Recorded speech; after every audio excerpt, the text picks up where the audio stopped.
ബിസ്മില്ലാഹി വൽഹംദുലില്ലാഹ് വസ്സലാത്തു വസ്സലാമു അലാ അഷ്റഫി റസൂലില്ലാഹ് വഅലാ ആലിഹി വസഹ്ബിഹി റബ്ബി ഇശ്റഹ് ലി സദ്രി വയസ്സിർ ലി അംരി വഹ്ലുൽ ഉഖ്ദതം മിൻ ലിസാനി യഫ്ഖഹു ഖൗലി സുബ്ഹാനക ലാ ഇൽമ ലനാ ഇല്ലാ മാ അല്ലംതനാ ഇന്നക അൻതൽ അലീമുൽ ഹകീം. അഊദു ബില്ലാഹി മിനശ് ശൈത്വാനിർ റജീം. ബിസ്മില്ലാഹിർ റഹ്മാനിർ റഹീം.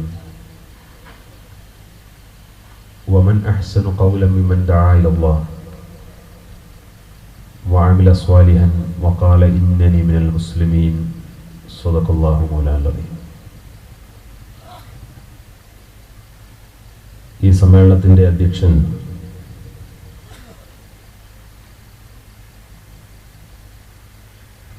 സ്വാഗത സംഘം ചെയർമാൻ കൂടിയായ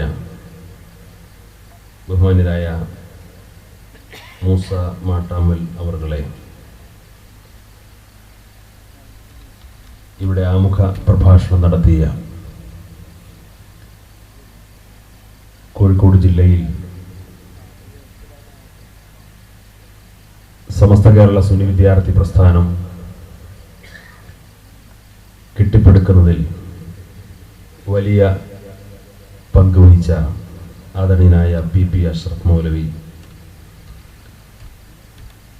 വേദിയിൽ സന്നിഹിതരായ ബഹുമാന്യരായ RV അബൂബക്കർ യമാനി, മഹല്ല് ജമാഅത്ത് പ്രസിഡന്റ് അഹമ്മദ് ഹാജി ഉൾപ്പെടെ വേദിയിൽ സന്നിഹിതരായ ബഹുമാന്യരായ പണ്ഡിതന്മാരെ, പൗരപ്രമുഖരെ, ഈ സമ്മേളനത്തിൽ വളരെ ആവേശപൂർവ്വം ഒരുമിച്ച് കൂടിയിട്ടുള്ള പ്രിയപ്പെട്ട രക്ഷിതാക്കളെ, യുവജന വിദ്യാർത്ഥി സുഹൃത്തുക്കളെ, സഹോദരന്മാരെ,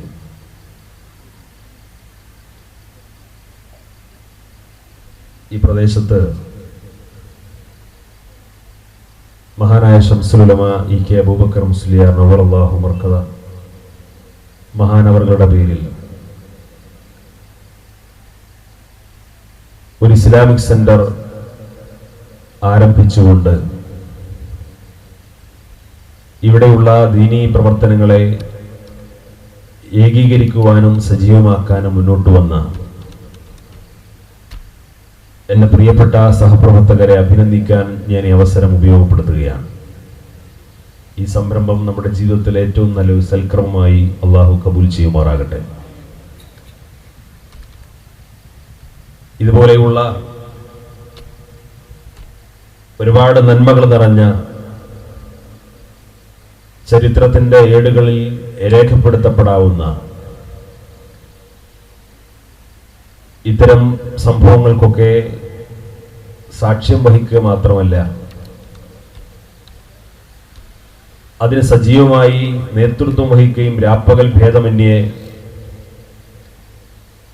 വളരെയധികം ആത്മാർത്ഥമായി നമ്മോടൊപ്പം ഉണ്ടാകേണ്ടിയിരുന്ന ഒരു വലിയ വ്യക്തിത്വമായിരുന്നു ബഹുമാന്യരായ ഏതാനും മാസങ്ങൾക്ക് മുമ്പ് നമ്മോട് വിട പറഞ്ഞ കുട്ടിയാലി ഹാജി അവർകൾ. അള്ളാഹു അദ്ദേഹത്തിന് മഗ്ഫിറത്തും റഹ്മത്തും നൽകി അനുഗ്രഹിക്കുമാറാകട്ടെ. ജീവിതകാലത്ത് ദീനീ സേവന മേഖലയിൽ ഒരുപാട് പ്രവർത്തനങ്ങൾ കാഴ്ചവെക്കുകയും ഒരുപക്ഷെ അതിൻ്റെയൊക്കെ ഒരു പ്രതിഫലനമായിരിക്കാം വൈകിയാണെങ്കിലും നമുക്കിതുപോലെ വിപുലമായ ഒരു സമ്മേളനവും ഇസ്ലാമിക് സെന്ററിന്റെ ഉദ്ഘാടന കർമ്മവും ഒക്കെ നിർവഹിക്കാൻ സാധിക്കുന്ന വിധം ഒന്നുകൂടി സജീവമായി ഈ പ്രദേശത്തെ ദീനീ പ്രവർത്തന മേഖലയിൽ മുന്നോട്ട് പോകാൻ നമുക്ക് സാധിക്കുന്നത് ഈ സജീവതയും ഈ ആവേശവും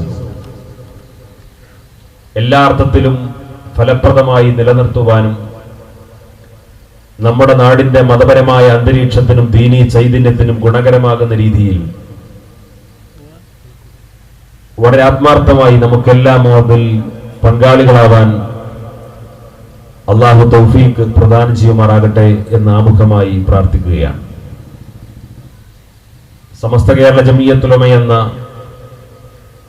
മഹിതമായ പ്രസ്ഥാനത്തിന് നേതൃത്വം കൊടുത്ത മഹാരഥന്മാരെ കുറിച്ച് വളരെ ആധികാരികമായ ചരിത്രത്തിന്റെ പിൻബലത്തോടുകൂടി ബഹുമാന്യരായ അഷ്റഫ് മൗലവി കുറഞ്ഞ സമയമാണെങ്കിലും നമ്മളെ ചിന്തിപ്പിക്കുന്ന രീതിയിൽ ഒരുപാട് കാര്യങ്ങൾ ഇവിടെ പരാമർശിക്കപ്പെടുകയുണ്ടായി. നമ്മുടെ രാജ്യത്തെ വർത്തമാനകാല ചുറ്റുപാടിൽ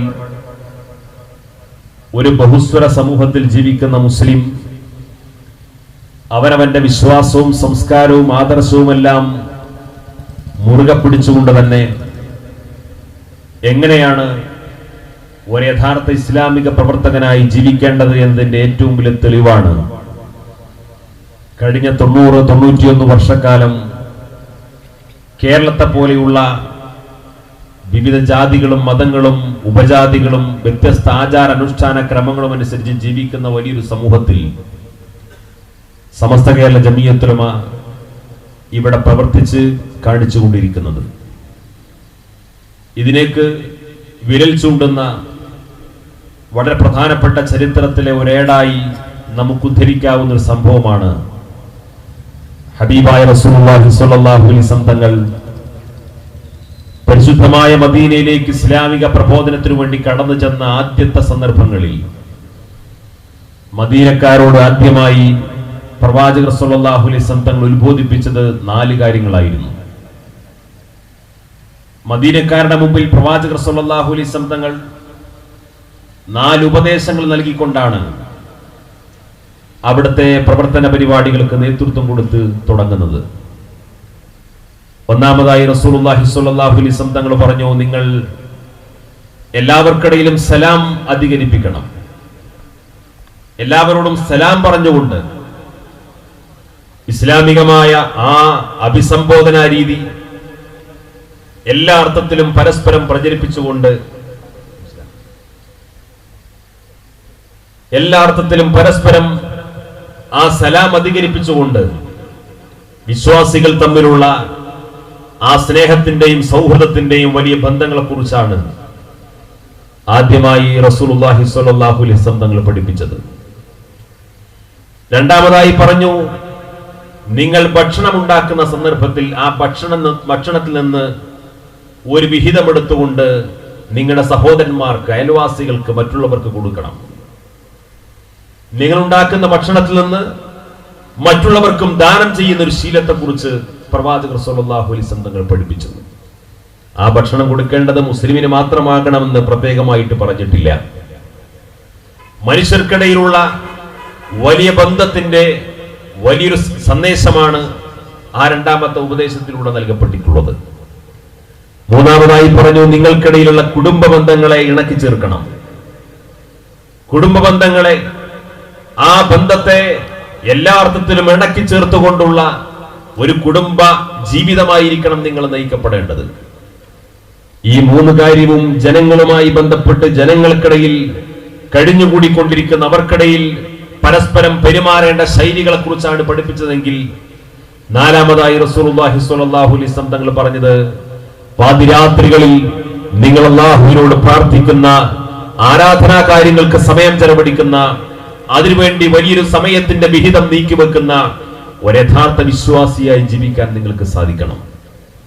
മദീനയിലെ പ്രബോധനത്തിന് തുടക്കം കുറിച്ചുകൊണ്ട് അവിടുത്തെ സഹോദരങ്ങൾക്ക് മുമ്പിൽ നൽകിയിട്ടുള്ള ഈ പ്രധാനപ്പെട്ട 4 ഉപദേശങ്ങൾ ഒരു ബഹുമത സമൂഹത്തിൽ ജീവിക്കുന്ന ഇന്നത്തെ വർത്തമാനകാല മുസ്ലിമിനെ സംബന്ധിച്ചിടത്തോളം വളരെ പ്രധാനമായി ഗൗരവതരമായ ഒരു ഉപദേശമായി ഉൾക്കൊള്ളാനും അത് നമ്മുടെ ജീവിതത്തോട് ചേർത്ത് വെക്കുവാനുമാണ് നമ്മൾ പരിശ്രമിക്കേണ്ടത്.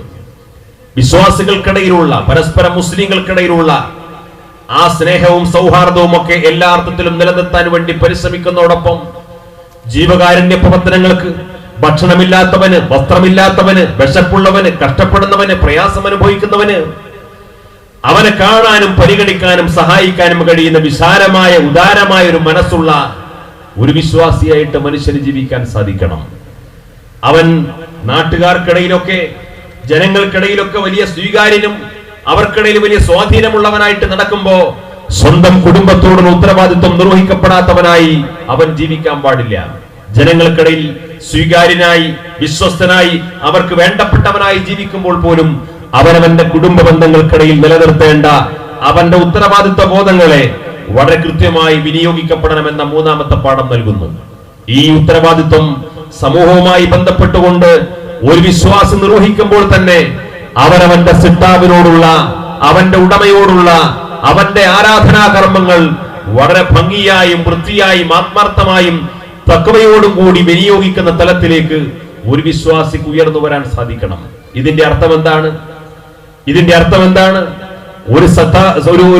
ഒരു സത്യവിശ്വാസിയായി ജീവിക്കാൻ ആവശ്യമായിട്ടുള്ള എല്ലാ രീതികളും അവന്റെ ജീവിതത്തിൽ നിലനിർത്താൻ ആവശ്യമായിട്ടുള്ള മഹിതമായ ഉത്ബോധനമാണ് റസൂലുള്ളാഹി സ്വല്ലല്ലാഹു അലൈഹി വസല്ലം തങ്ങൾ ഈ സമൂഹത്തിന് മുമ്പാകെ കൽപ്പിക്കപ്പെട്ടത്.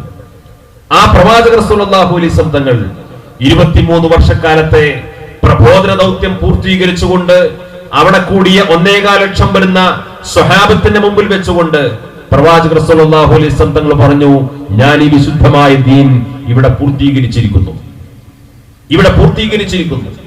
ഇനി ഈ സത്യസന്ദേശം ഇവിടെ ഹാജരില്ലാത്ത ആളുകൾക്ക്, പ്രദേശങ്ങളിലേക്ക്, ലോകത്തിന്റെ വിവിധ ഭാഗങ്ങളിലേക്ക് നിങ്ങൾ കൊണ്ടുപോയി കൊടുക്കുക, ഈ സന്ദേശങ്ങൾ അവിടെ കൈമാറ്റം ചെയ്യപ്പെടുക എന്ന് പറയുമ്പോ ഞാനും നിങ്ങളും ഗൗരവത്തോടു കൂടി ചിന്തിക്കേണ്ട സംഗതി 1.25 ലക്ഷം സ്വഹാബത്തിനോട് ഇസ്ലാമിക പ്രബോധനത്തിനു വേണ്ടി ലോകത്തിന്റെ നാനാഭാഗത്തും പോയിട്ട് നിങ്ങൾ ഈ സന്ദേശം പ്രചരിപ്പിക്കുക എന്ന വലിയൊരു ഉത്തരവാദിത്വം റസൂലുള്ളാഹി സ്വല്ലല്ലാഹു അലൈഹി വസല്ലം തങ്ങൾ സ്വഹാബത്തിനെ ഏൽപ്പിക്കുമ്പോ നിങ്ങൾക്ക് കൊണ്ടുപോകാൻ വേണ്ടി 1.25 ലക്ഷം സ്വഹാബത്തല്ലേ ഉള്ളത്, നിങ്ങൾക്ക് എല്ലാവർക്കും കൊണ്ടുപോകാൻ വേണ്ടി ഞാനിതാ വിശുദ്ധ ഖുർആന്റെ കോപ്പി ഇവിടെ അച്ചടിച്ചു വെച്ചിട്ടുണ്ട്, എല്ലാവരും പോകുമ്പോ ഓരോ കോപ്പിയും കൊണ്ടുപോയിക്കോ, എന്നിട്ട് നിങ്ങൾ എത്തിപ്പെടുന്ന പ്രദേശത്ത് പോയിട്ട് ആ ഖുർആൻ വായിച്ച് അതിന്റെ അർത്ഥം പറഞ്ഞു കൊടുത്ത് ഇസ്ലാമിന്റെ പ്രബോധന കർമ്മം നിർവഹിച്ചോ എന്നല്ല പ്രവാചകർ സ്വല്ലല്ലാഹു അലൈഹി വസല്ലം തങ്ങൾ പറഞ്ഞത്.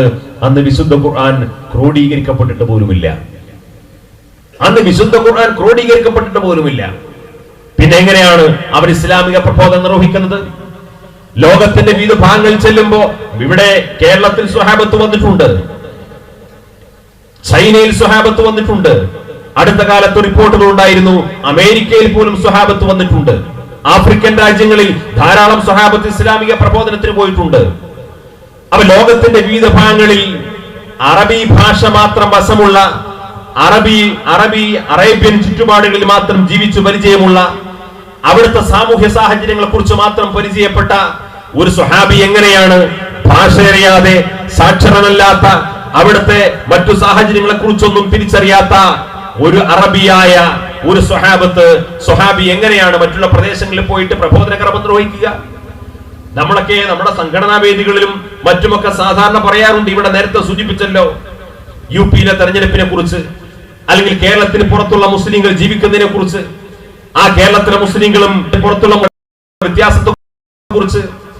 എന്നാൽ അവർക്കിടയിൽ നമ്മളെ എന്തെങ്കിലും നന്മകൾ പറഞ്ഞു കൊടുക്കാൻ നമുക്ക് ഭാഷാ പരിജ്ഞാനമില്ല എന്ന് പറയും. നമുക്ക് ബംഗാളിൽ പോയിട്ട് കാര്യം പറഞ്ഞു കൊടുക്കാൻ ബംഗാളി ഭാഷ നമുക്ക് വശമില്ല എന്ന് പറയും. തമിഴ്നാട്ടിൽ പോയിട്ട് ഇസ്ലാമിക പഠനം നടത്താൻ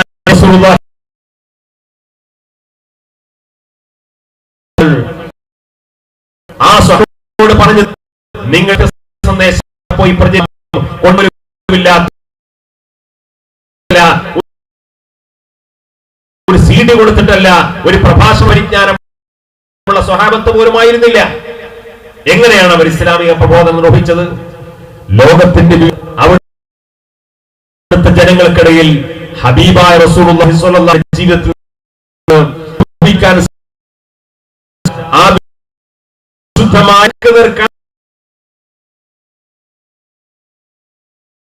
സൗഭാഗ്യം കിട്ടിയിട്ടുള്ള ആ സ്വഹാബത്ത് അവർ ഇസ്ലാമിനെ പഠിച്ചത് എവിടെന്നാണ്? എവിടെന്നാണ്? റസൂലുള്ളാഹി സ്വല്ലല്ലാഹു അലൈഹി വസല്ലം എന്താണ് ജീവിച്ചു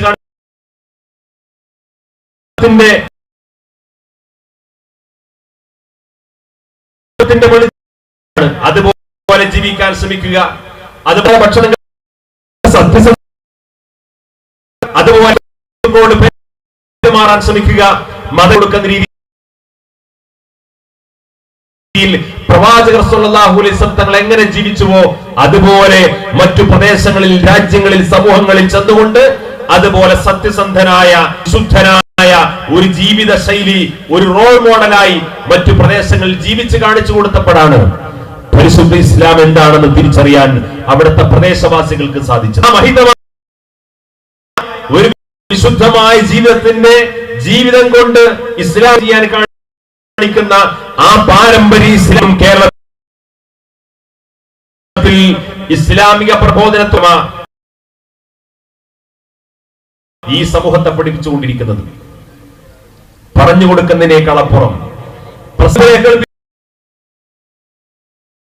വിതരണം ചെയ്യുന്നതിനേക്കാൾ അപ്പുറം, അതിനേക്കാൾ എല്ലാം അപ്പുറം ഒരു കടയിൽ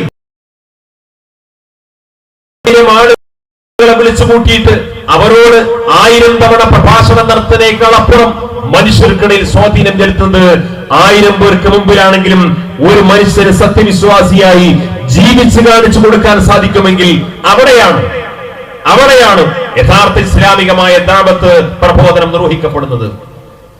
ആ രീതിയിലുള്ള പ്രബോധന ശൈലി കേരളത്തിലെ മലയാളക്കരയിലെ മുസ്ലിം സമൂഹത്തിന് മുമ്പിൽ പരിചയപ്പെടുത്തിയത്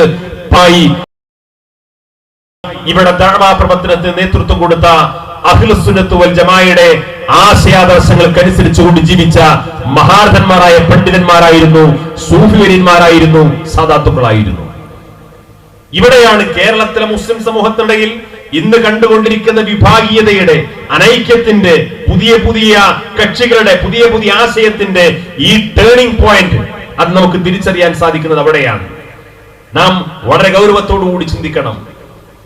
മലയാളക്കരയിലെ ഇസ്ലാമിക പ്രബോധനം 3 വഴികളിലൂടെയാണ് കടന്നു വന്നത്. നമ്മുടെ പരിശുദ്ധ ഇസ്ലാമിനെ തിരിച്ചറിയാനും പരിചയപ്പെടാനുമുള്ള അവസരം സൃഷ്ടിക്കപ്പെട്ടത് 3 വഴികളിലൂടെയാണ്. ഒന്ന്, ഹബീബായ റസൂൽ തങ്ങളുടെ കുടുംബ പരമ്പരയിൽപ്പെട്ട വിശുദ്ധരായ മഹാന്മാരായ അഹ്ലുബൈത്തിലൂടെ, സയ്യിദന്മാരിലൂടെ, തങ്ങന്മാർ ഇസ്ലാമിക പ്രബോധനത്തിനു വേണ്ടി കടന്നു വന്നു. ആദരണീയരായ സയ്യിദന്മാർ. ആരാണ് സയ്യിദന്മാർ? റസൂലുള്ളാഹി സ്വല്ലല്ലാഹു അലൈഹി വസല്ലം തങ്ങൾ തന്നെ ഈ കാര്യങ്ങൾ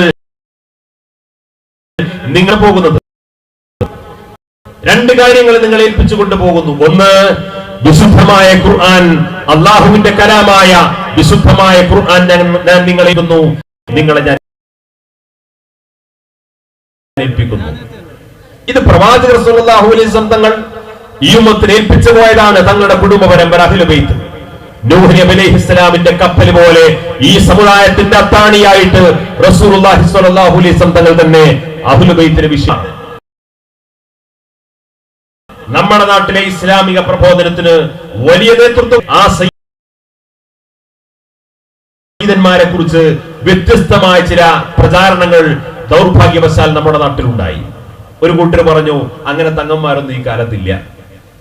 അതൊക്കെ കർബല യുദ്ധത്തോട് പോയിട്ടുണ്ട്, കണ്ണി മുറിഞ്ഞു പോയിട്ടുണ്ട്, വംശനാശം സംഭവിച്ച ഒരു ജീവിച്ചിരിക്കില്ല. അതൊക്കെ സയ്യിദ് വംശത്തെ നിഷേധിക്കുന്ന, തിരസ്കരിക്കുന്ന ഒരു പാഠാവലി ഈ സമൂഹത്തെ പഠിപ്പിക്കാൻ ഒരു വിഭാഗം ശ്രമം നടത്തി. ഒരു ഭാഗത്ത് സയ്യിദന്മാരെ സമ്പൂർണമായി നിഷേധിക്കുന്നതിന്റെ ഇന്നീ സമൂഹത്തിൽ ഇല്ല എന്ന് പറഞ്ഞ സമൂഹത്തിനിടയിൽ എന്നാൽ മറ്റൊരു കൂട്ടരെ സ്നേഹിക്കുന്നുണ്ട്, സയ്യിദന്മാർക്ക് പുണ്യമുണ്ട്, ബറക്കത്തെടുക്കാം എന്നെല്ലാം പറയുകയും, പക്ഷേ മുസ്ലിം സമൂഹത്തിനകത്ത് വലിയ സ്വീകാര്യതയും ആദരണീയതയും കൽപ്പിക്കപ്പെടുന്ന ആദരണീയരായ സാദാത്തുക്കളെ ഇകഴ്ത്താനും ബല കുറച്ച് കാണിക്കാനും കേവലം രാഷ്ട്രീയക്കാരായി മുദ്രകുത്താനും ശ്രമിച്ചുകൊണ്ട് മുസ്ലിം സമൂഹത്തിനിടയിൽ അവർക്കുള്ള സ്വീകാര്യതയെ ബല കുറച്ച് കാണിക്കാനും നമ്മുടെ സമൂഹത്തിൽ ഒരു വിഭാഗത്തിന്റെ ഭാഗത്ത് ശ്രമങ്ങൾ ഉണ്ടായി. ആദരണീയരായ സാദാത്തുക്കൾ അവരുടെ ദൗത്യം ഭംഗിയായി ഈ പാരമ്പര്യ മുസ്ലിം സമൂഹത്തിൽ ഇടയിൽ നിർവഹിച്ചപ്പോ ആ സയ്യിദന്മാരെ ഇകഴ്ത്താനും തിരശ്രമങ്ങളുണ്ടായി. ആ സയ്യിദന്മാരാരാണ്, അവരോട് എങ്ങനെ സമീപിക്കണം, എന്താണ് അവരുടെ മഹത്വം എന്ന് ഈ ഉമ്മത്തിന് മുമ്പിൽ പഠിപ്പിക്കാൻ മുന്നോട്ട് വന്നത് സമസ്ത കേരള ജംഇയ്യത്തുലമയായിരുന്നു. ഇതേപ്പെട്ട വിഭാഗം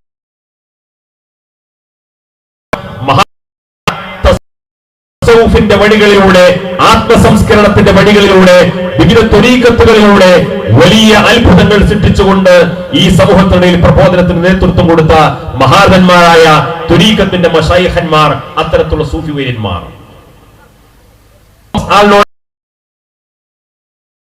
ഇന്ത്യ രാജ്യം വിദേശ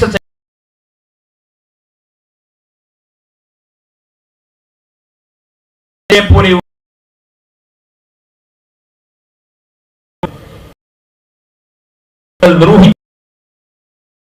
ഇസ്ലാമിക നിർവഹിക്കപ്പെട്ടത് സൂഫികളിലൂടെയാണ് എന്ന് സമ്മതിക്കുന്നു. ഇത്തത്യമാണ് തസവ്വുഫിന്റെ വഴികളിലൂടെ ഇവിടെ നടത്തിയിട്ടുള്ള വലിയ ആത്മസംസ്കരണത്തിന്റെ ഒരു ശൈഖിന്റെ നോട്ടം കൊണ്ട്, സ്പർശം കൊണ്ട്, ഒരു സാന്നിധ്യം കൊണ്ട് വലിയ അത്ഭുതങ്ങൾ സൃഷ്ടിക്കപ്പെടുന്ന കാലം, വലിയ അത്ഭുതങ്ങൾ സൃഷ്ടിക്കപ്പെടുന്ന ചരിത്രം.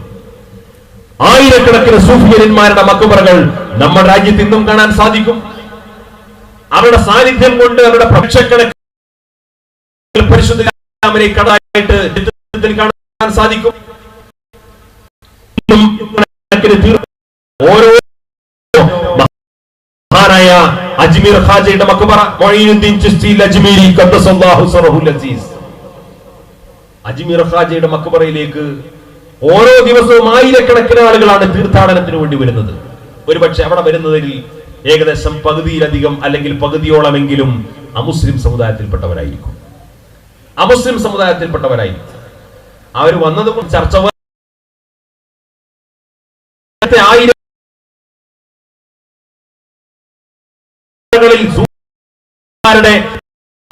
തീർത്ഥാടനത്തിന് വരുന്ന വലിയ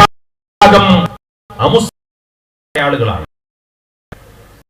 മുസ്ലിം സമുദായത്തിൽപ്പെട്ട ആളുകൾ അവരെ തിരിച്ചറിയുന്നതാണ്. ജീവിത രീതിയിൽ ജീവിച്ച ഒരു വലിയ മഹാനാണ്.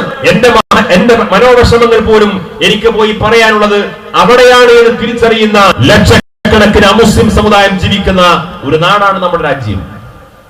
എന്നാൽ ഇവർ ഇവിടെ നിർവഹിച്ച ഉത്തരവാദിത്വം എന്താണ്?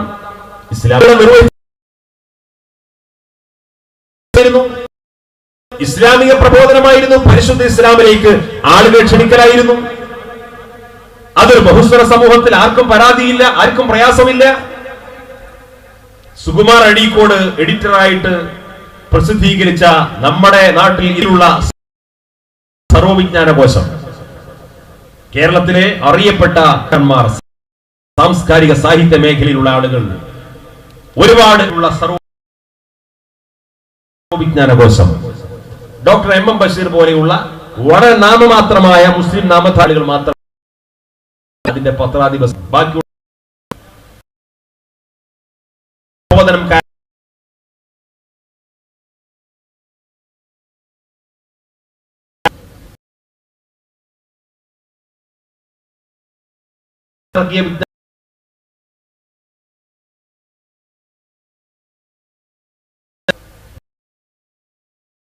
നമ്മുടെ രാജ്യത്ത്, നമ്മുടെ സംസ്ഥാനത്തുള്ള കരയിലുള്ള സാഹിത്യ മേഖല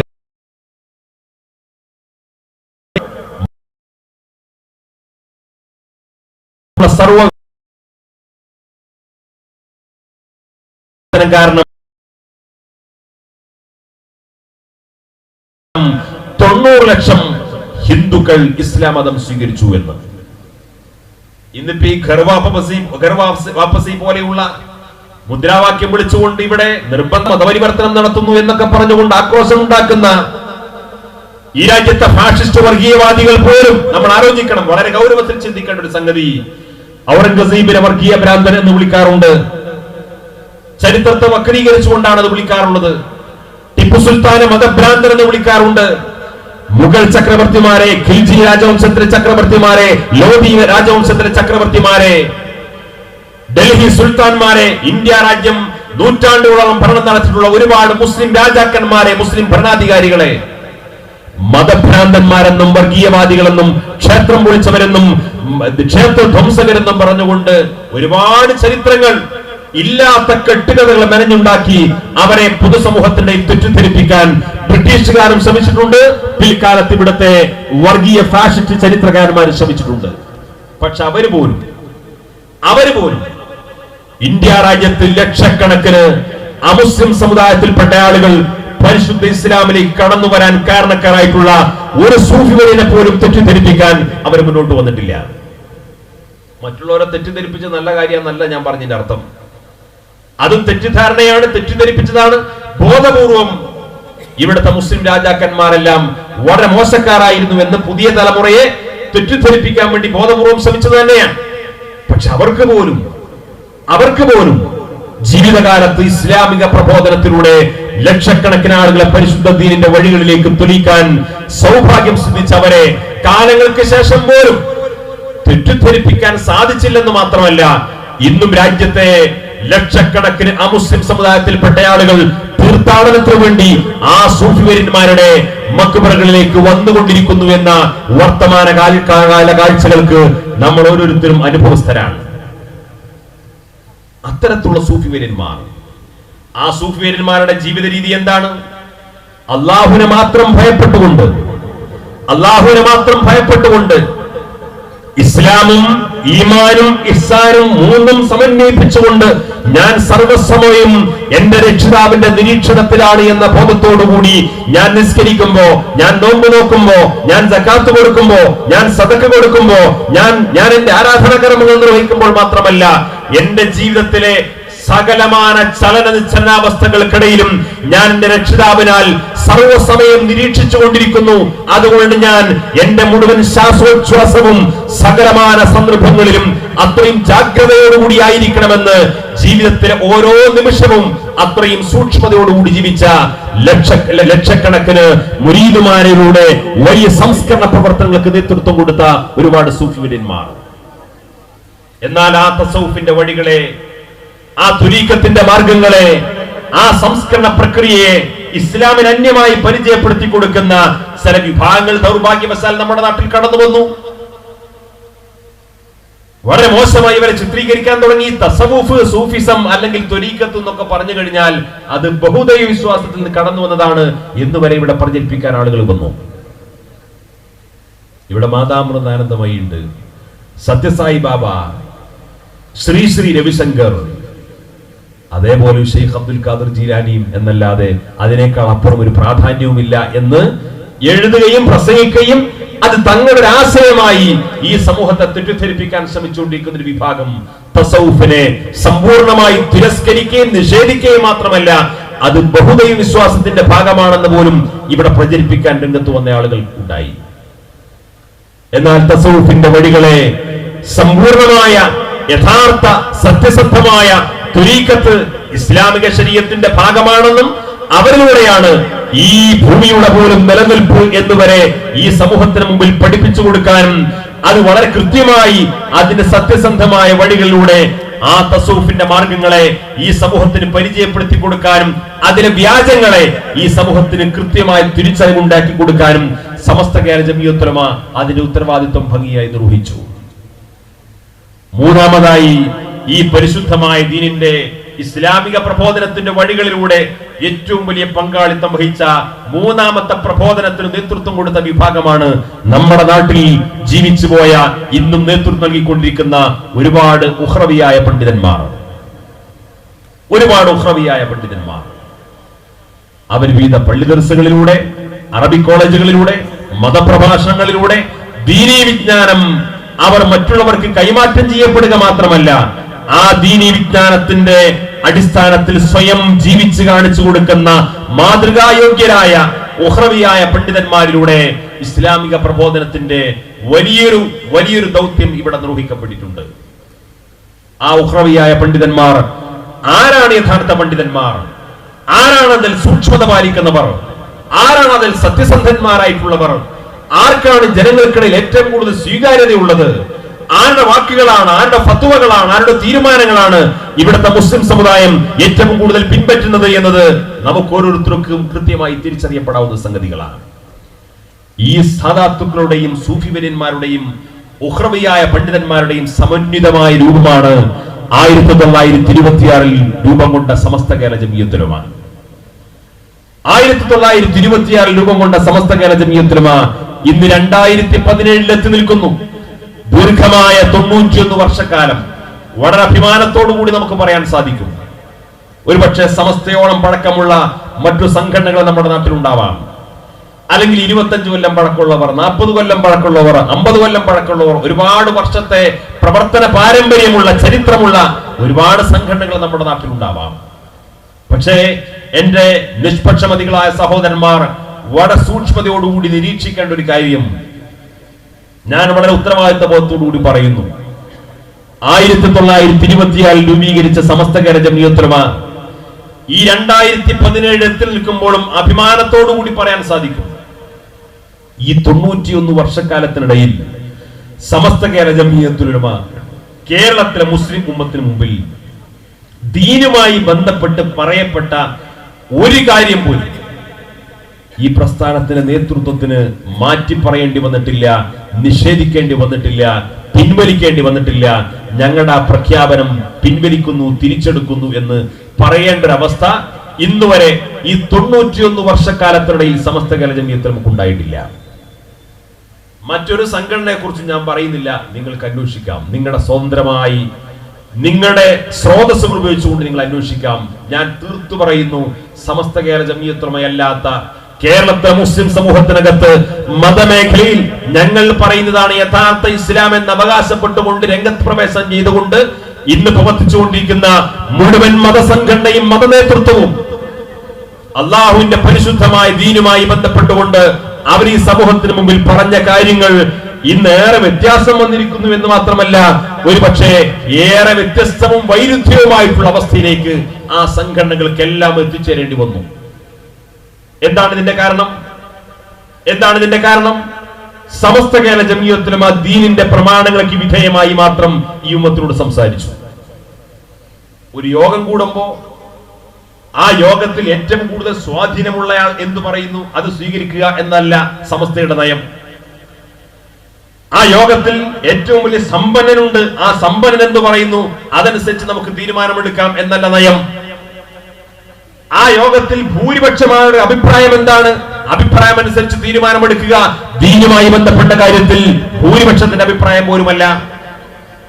നേരെ മറിച്ച് വിശുദ്ധ ഖുർആനിൽ, തിരുസുന്നത്തിൽ, മദ്ഹബിന്റെ ഇമാമുമാർ, നമ്മുടെ പൂർവ്വ പാരമ്പര്യത്തിലുള്ള പൂർവികരായ പാരമ്പര്യ പണ്ഡിതന്മാർ എഴുതി വെച്ചിട്ടുള്ള ആ പ്രാമാണികമായ രേഖക്കനുസരിച്ചുകൊണ്ട് മാത്രം ഈ ഉമ്മത്തിനോട് സംസാരിക്കുക എന്ന മാനദണ്ഡമാണ് ദീനുമായി ബന്ധപ്പെട്ട വിഷയങ്ങളിൽ സമസ്ത കേരള ജംഇയ്യത്തുൽ ഉലമ ഈ ഉമ്മത്തിനോട് സംസാരിക്കാറുള്ളത്. നേരെ മറിച്ച് പല ആളുകളും പല സംഘടനകളും വ്യത്യസ്തമായ കാഴ്ചപ്പാടുകൾക്കനുസരിച്ചുകൊണ്ട് നിലപാടുകൾക്ക് മാറ്റാനും, തെരഞ്ഞെടുപ്പിന്റെ അന്നൊരു നിലപാട്, തെരഞ്ഞെടുപ്പ് കഴിഞ്ഞാൽ വേറെ നിലപാട്, മോഡി ഭരിക്കുമ്പോൾ ഒരു നിലപാട്, അല്ലെങ്കിൽ മോഡി ഭരിക്കുന്നതിന് മുമ്പ് വേറെ നിലപാട് എന്ന രീതിയിലേക്ക് മതസംഘടനകൾ തരം താഴ്ന്നു പോകുന്ന വളരെ ദൗർഭാഗ്യകരമായ അവസ്ഥാവിശേഷം നമ്മുടെ നാട്ടിലുണ്ടായി. അതൊരിക്കലും ഒരു മതസംഘടനക്ക് ചേർന്നതല്ലല്ലോ, അത് മതനേതൃത്വത്തിന് ചേർന്നാവാൻ പാടില്ലല്ലോ. കാരണം ദീനെന്താണ്? ദീനെന്താണ്? ദീൻ പ്രമാണങ്ങൾക്ക് വിധേയമായി മാത്രമാണ് ഈ സമൂഹത്തോട് സംസാരിക്കേണ്ടത്. പ്രമാണങ്ങൾക്ക് വിധേയമായി മാത്രം ഈ സമൂഹത്തോട് സംസാരിക്കുമ്പോ സ്വാഭാവികമായും അത് കാലഘട്ടത്തിനനുസരിച്ചുകൊണ്ട്, പ്രദേശങ്ങൾക്കനുസരിച്ചുകൊണ്ട്, ഭരണത്തിനനുസരിച്ചുകൊണ്ട്, തെരഞ്ഞെടുപ്പിനനുസരിച്ചുകൊണ്ട്, മുന്നണിക്കനുസരിച്ചുകൊണ്ട് ദീനിന്റെ നിയമങ്ങൾ മാറൂല. ദീനിന്റെ നിയമങ്ങൾ മാറൂല. എന്നാൽ ഈ പ്രമാണങ്ങൾക്ക് വിധേയമായി ഈ ഉമ്മത്തിനോട് സംവദിക്കുന്ന ഒരു മതനേതൃത്വമാണ് സമസ്ത കേരള ജംഇയ്യത്തുൽ ഉലമ. ഇവിടെ നമ്മുടെ കോഴിക്കോട് ജില്ലയിൽ തന്നെ ഏതാനും വർഷങ്ങൾക്ക് മുമ്പ് കൊടുവള്ളി ഭാഗത്ത് ഒരു പുതിയ ത്വരീഖത്ത് പ്രത്യക്ഷപ്പെട്ടു. ത്വരീഖത്താണ്. എല്ലാവരും ദിക്റുകൾ വർദ്ധിപ്പിച്ചുകൊണ്ടിരിക്കുകയാണ്, ഇബാദത്ത് വർദ്ധിപ്പിച്ചുകൊണ്ടിരിക്കുകയാണ്. അപ്പോൾ നല്ല സ്വഭാവമാണല്ലോ. പക്ഷെ ഈ ത്വരീഖത്ത് പിന്തുടരാൻ പറ്റുമോ ഇല്ലേ എന്ന കാര്യത്തിൽ അവിടുത്തെ ആളുകൾക്കിടയിൽ ഒരു തീരുമാനമുണ്ടാക്കാൻ ആവശ്യം വന്നു. അവിടുത്തെ മഹല്ല് ജമാഅത്ത് കൂടിയിട്ട് സമസ്ത കേരള ജംഇയ്യത്തുൽ ഉലമയുടെ കേന്ദ്ര മുശാവറക്ക് ഒരു കത്ത് കൊടുത്തു. ഞങ്ങളുടെ നാട്ടിൽ ഒരു പുതിയ ത്വരീഖത്ത് പ്രചരിച്ചുകൊണ്ടിരിക്കുന്നു, കുറെ ആളുകൾ അതിന്റെ പിറകെ പോയിക്കൊണ്ടിരിക്കുന്നു, അവർക്കിടയിൽ ഇബാദത്തൊക്കെ വർദ്ധിച്ചുകൊണ്ടിരിക്കുകയാണ്, നല്ല സൽസ്വഭാവത്തിലേക്ക് വളരാനുള്ള സാധ്യതയൊക്കെ ഉണ്ട്. പക്ഷേ ഇത് മുസ്ലിം സമുദായം സുന്നത്ത് ജമാഅത്തിന്റെ പ്രവർത്തകന്മാർ പിന്തുടരാൻ പറ്റുന്നതാണോ അല്ലയോ എന്ന കാര്യത്തിൽ സമസ്ത ഒരു തീരുമാനം ഉണ്ടാക്കി തരണം. സമസ്ത മുഷാവറ അതിനെക്കുറിച്ച് പഠിക്കാൻ ഒരു സമിതിയെ നിയോഗിച്ചു. ആ സമിതി അതിനെക്കുറിച്ച് വളരെ വിശദമായ അന്വേഷണങ്ങൾ നടത്തിയിട്ട് തൊട്ടടുത്ത മുഷാവറയിൽ അതിന്റെ റിപ്പോർട്ട് സമർപ്പിച്ചു. ആ റിപ്പോർട്ട് സമർപ്പിച്ച് അവരത് സമ്പൂർണമായി മുഷാവറ യോഗത്തിൽ അവതരിപ്പിച്ചതിന് ശേഷം പറഞ്ഞു, ഞങ്ങൾ അന്വേഷിച്ച ഞങ്ങളുടെ ഈ സമിതി നമ്മുടെ പ്രമാണങ്ങൾക്ക് വിധേയമായി ഞങ്ങളുടെ അന്വേഷണത്തിൽ ഞങ്ങൾ കണ്ടെത്തിയ ഒരു വിവരമനുസരിച്ചുകൊണ്ട് ഇതൊരു കള്ളത്തൊരീക്കത്താണ്. അതുകൊണ്ട് ഞങ്ങളുടെ ഈ സമിതിയുടെ ശുപാർശ ഇത് വ്യാജ ത്വരീക്കത്താണ്, കള്ളത്തൊരീക്കത്താണ്. മുസ്ലിം സമുദായം ഈ ത്വരീക്കത്തിനെ പിന്തുടരാൻ പാടില്ല എന്ന ഒരു ആഹ്വാനമാണ് ബഹുമാനപ്പെട്ട സമസ്ത കേരള ജംഇയ്യത്തുൽ ഉലമ നൽകേണ്ടത് എന്ന് ശുപാർശ ചെയ്തു. മുഷാവറ യോഗത്തിൽ മണിക്കൂറുകളോളം നീണ്ട വാദപ്രതിവാദങ്ങൾക്ക് സമാനമായി മുടിനാരിയുടെ കീറി മുറിച്ച ഒരു ദീർഘമായ ഒരു ചർച്ച തന്നെ നടന്നു. ആ ചർച്ചകൾക്കിടയിൽ അവസാനം തീർപ്പ് കൽപ്പിക്കപ്പെടുന്നു. എല്ലാവർക്കും ബോധ്യമായി, പ്രാമാണികമായി നമ്മൾ പരിശോധിക്കുമ്പോൾ ഈ ത്വരീഖത്ത് വ്യാജമാണ്. ഒരിക്കലും സുന്നത്ത് ജമാഅത്തിന്റെ പ്രമാണങ്ങൾ അനുസരിച്ചുകൊണ്ട് ഇങ്ങനൊരു ത്വരീഖത്തിനെ അംഗീകരിക്കാൻ പാടില്ല, മുസ്ലിം സമുദായം പിന്തുടരാൻ പാടില്ല. എല്ലാവരും ഏകകണ്ഠമായി നമ്മുടെ പ്രമാണത്തിന് വിധേയമായി ഇത് വ്യാജ ത്വരീഖത്താണ് എന്ന് അവിടെ തീരുമാനം ഉണ്ടാവുകയാണ്. എല്ലാവരും ഏകകണ്ഠമായി അങ്ങനെ തീരുമാനമെടുത്ത് ആ തീരുമാനം അധ്യക്ഷ വേദിയിൽ നിന്നുകൊണ്ട് തീരുമാനം സമസ്ത കേരള ജംഇയ്യത്തിൽ ഇവിടെ മിനിറ്റ്സിൽ എഴുതാൻ വേണ്ടി തുടങ്ങുകയാണ്. മിനിറ്റ്സിൽ എഴുതുന്നതിന് മുമ്പ് സൂക്ഷ്മതയ്ക്ക് വേണ്ടി വീണ്ടും അധ്യക്ഷൻ എഴുന്നേറ്റ് നിന്നിട്ട് മുഷാവറ അങ്ങോട്ട് ചോദിക്കുന്ന ഒരു ചോദ്യമുണ്ട്. ആ ചോദ്യം എന്താണെന്നറിയോ? അവരോട് പറഞ്ഞു, സമസ്ത കേരള ജംഇയ്യത്തുൽ ഉലമ ഏതെങ്കിലും ഒരു പ്രസ്ഥാനം, ഒരു ത്വരീഖത്ത്, ഒരു സംഘടന, ഒരു ആശയം, ഒരു വ്യക്തി പിഴച്ചതാണ്, മുസ്ലിം സമുദായം അതിന്റെ പിറകെ പോകാൻ പാടില്ല എന്ന് സമസ്ത കേരള ജംഇയ്യത്തുൽ ഉലമ ഒരു ആഹ്വാനം നടത്തിയാൽ സമസ്തയിൽ വിശ്വാസം അർപ്പിക്കുന്ന ലക്ഷക്കണക്കിന് ആളുകൾ പിന്നെ അതിന്റെ പിറകെ പോകില്ല. കാരണം അത് സമസ്ത പറഞ്ഞിട്ടുണ്ട്, സമസ്ത തീരുമാനിച്ചിട്ടുണ്ട്. അല്ല, അതിനെ പിൻപറ്റാവുന്നതാണ് എന്ന് പറഞ്ഞു കഴിഞ്ഞാൽ സമസ്തയിൽ വിശ്വാസം അർപ്പിക്കുന്ന ആളുകൾ ത്വരീഖത്തിൽ ചേരാനും തസൗഫിന്റെ മാർഗം സ്വീകരിക്കാനും ആഗ്രഹിക്കുന്ന ആളുകളൊക്കെ അതിന്റെ പുറകെ പോകും. അപ്പൊ നിർണായകമായ ഒരു തീരുമാനമാണ് നമ്മൾ ഈ മിനിറ്റ്സിൽ എഴുതാൻ പോകുന്നത്. അപ്പൊ എഴുതുന്നതിന് മുമ്പ് ഞാൻ സൂക്ഷ്മതയ്ക്ക് വേണ്ടി ഒന്നുകൂടെ ചോദിക്കുകയാണെന്ന് പറഞ്ഞിട്ട് അധ്യക്ഷൻ എഴുന്നേറ്റ് നിന്നിട്ട് ചോദിച്ചു, നമ്മൾ ഇങ്ങനൊരു തീരുമാനമെടുത്തതിന്റെ പേരിൽ നമ്മളിൽപ്പെട്ട ആരെങ്കിലും നാളെ റബ്ബിന്റെ കോടതിയിൽ ചോദ്യം ചെയ്യപ്പെടുമോ എന്ന് ചോദിച്ചു. അപ്പൊ മുഷാവറങ്ങളൊക്കെ ഇങ്ങനെ എന്താണ് അധ്യക്ഷൻ പറയുന്നത് എന്നിങ്ങനെ ശ്രദ്ധിച്ചു. അപ്പൊ ഇതാണ് ചോദ്യം. രണ്ടാമത് വീണ്ടും ചോദിച്ചു, ഈ ത്വരീഖത്ത് പിഴച്ചതാണെന്ന് മുസ്ലിം സമുദായത്തോട് പറഞ്ഞതിന്റെ പേരിൽ നമ്മളിൽപ്പെട്ട ആരെങ്കിലും ഇതിന്റെ പേരിൽ നാളെ റബ്ബിന്റെ കോടതിയിൽ ചോദ്യം ചെയ്യപ്പെടുമോ? മുഷാവറങ്ങൾ പറഞ്ഞു, ഒരിക്കലുമില്ല, നമുക്കൊക്കെ ബോധ്യപ്പെട്ട സംഗതിയാണ്, നമ്മൾ പ്രമാണങ്ങൾക്കനുസരിച്ച് നമ്മുടെ കിതാബ് നോക്കിയിട്ട് നമുക്ക് ഉറപ്പുവരുത്തിയതാണ്. അല്ല, ഞാൻ ഒന്നുകൂടെ ചോദിക്കുന്നു, വീണ്ടും ചോദിച്ചു, ഇത് പിഴച്ചതാണെന്ന് ഈ സമുദായത്തോട് ബോധ്യപ്പെടുത്തി കഴിഞ്ഞാൽ നമ്മൾ ആരെങ്കിലും നാളെ മഹ്ശറിൽ ഇതിന്റെ പേരിൽ വിചാരണ ചെയ്യപ്പെടുമോ? 3 വട്ടം ചോദിച്ച് ഒരിക്കലുമില്ല, നമുക്കത് തീർച്ചയാണ്, നമുക്കത് തീർപ്പ് കൽപ്പിക്കാവുന്നതാണ് എന്ന് ഏകകണ്ഠമായി ആവർത്തിച്ച് ആ മുഷാവറ യോഗത്തിൽ തീർപ്പ് കൽപ്പിക്കപ്പെട്ടതിന് ശേഷമാണ് സമസ്ത കേരള ജംഇയ്യത്തുൽ ഉലമ ആ ത്വരീഖത്ത് പിഴച്ച എന്ന് പറഞ്ഞത്. ഞാൻ പറഞ്ഞത് സമസ്ത കേരള ജംഇയ്യത്തുൽ ഉലമ കേരളത്തിലെ മുസ്ലിം സമുദായത്തോട് ഒരു തീരുമാനം പറയുന്നതിന്റെ സൂക്ഷ്മതയും ഗൗരവവും ഒരു യോഗത്തിന്റെ സ്വഭാവവും ശൈലി അതാണ്. അതുകൊണ്ടാണ് ഈ 91 കൊല്ലത്തിനിടയിൽ സമസ്ത കേരള ജംഇയ്യത്തുൽ ഉലമ മതപരമായി പറഞ്ഞ ഒരു കാര്യം മാറ്റി പറയേണ്ടി വന്നു എന്ന് എതിരാളികൾക്ക് പോലും ആരോപണം ഉന്നയിക്കാൻ അവസരം കൊടുക്കാത്ത വിധം പ്രാമാണികമായി ദീൻ കൈകാര്യം ചെയ്യപ്പെടുന്നു എന്ന് അഭിമാനത്തോടുകൂടി പറയാൻ സാധിക്കുന്നു. ഇങ്ങനെ മതപരമായ കാര്യത്തിൽ ഈ സമുദായത്തിന് വിശ്വാസപരമായി, കർമ്മപരമായി ഈ ഉമ്മത്ത് ഏത് വഴിയിലൂടെ സഞ്ചരിക്കണമെന്നതിനെ കുറിച്ചുള്ള വളരെ കൃത്യമായ ഒരു മാർഗദർശനം തന്നെ സമസ്ത കേരള ജംഇയ്യത്തുൽ ഉലമ ഇന്നും നൽകിക്കൊണ്ടിരിക്കുന്നു. ഒരിക്കലും അതിന് വെല്ലാൻ കഴിയുന്ന രീതിയിലുള്ള ഒരു പണ്ഡിത നേതൃത്വത്തെ നമുക്ക് എവിടെയും കാണാൻ സാധിക്കില്ല. ഇങ്ങനെ അഹ്ലുസുന്നത്ത് വൽ ജമാഅയുടെ ആശയാദർശങ്ങൾക്ക് വിധേയമായ ഒരു സമൂഹത്തെ മുന്നോട്ട് നയിക്കേണ്ട ഉത്തരവാദിത്വം ഒരു ഭാഗത്ത് നിർവഹിക്കുമ്പോൾ തന്നെ നാം ജീവിക്കുന്ന സമൂഹത്തിൽ വിദ്യാഭ്യാസ രംഗത്ത് ഈ സമൂഹം ഉയർന്നു വരേണ്ടതുണ്ട്. ഈ സമൂഹം ഉയർന്നു വരേണ്ടതുണ്ട്. നമ്മുടെ വിദ്യാഭ്യാസത്തെ കുറിച്ച് പറയുമ്പോൾ ഇവിടെ സാധാരണ പ്രചരിപ്പിക്കപ്പെടുന്ന ഒരു കാര്യമുണ്ട്. സമസ്തക്കാർ, മൊയ്ലിയാക്കന്മാർ ഇവര് പണ്ടേ വിദ്യാഭ്യാസത്തിനെതിരാണ്. ഇങ്ങനെയാണ് സമസ്തയെ കുറിച്ച്, സമസ്തയുടെ പണ്ഡിതന്മാരെ കുറിച്ച്, ഇവിടുത്തെ സുന്നി പണ്ഡിതന്മാരെ കുറിച്ച് ഇവിടെ കാലങ്ങളായി പ്രചരിപ്പിക്കപ്പെടുകയും ഇവിടുത്തെ ഒരു വിഭാഗം ആളുകളെ, വിദ്യാസമ്പന്നർ എന്നൊക്കെ പറയപ്പെടുന്ന ഒരു വിഭാഗം ആളുകളെ വളരെ ബോധപൂർവം തെറ്റിദ്ധരിക്കപ്പെട്ട സംഗതിയാണ് സമസ്ത ഇവിടെ ചെയ്ത ഈ സമുദായത്തിന്റെ പിന്നാക്കാവസ്ഥക്ക് കാരണമാകുന്ന ഒരവസ്ഥയിലേക്ക് സമൂഹത്തെ നയിച്ചത് രണ്ട് കാരണങ്ങൾ കൊണ്ടാണ്. എന്താണ്? ഒന്ന്, സ്ത്രീ വിദ്യാഭ്യാസത്തിനെതിരായിരുന്നു ഈ സുന്നി മൊയ്ലിയാക്കന്മാർ. രണ്ടാമത്തെ കാര്യമോ ഭൗതിക വിദ്യാഭ്യാസത്തിനെതിരായിരുന്നു. ഇംഗ്ലീഷ് ഭാഷ നരകത്തിലെ ഭാഷ എന്ന് പറഞ്ഞ ആൾക്കാരാണ് വരുന്നത്.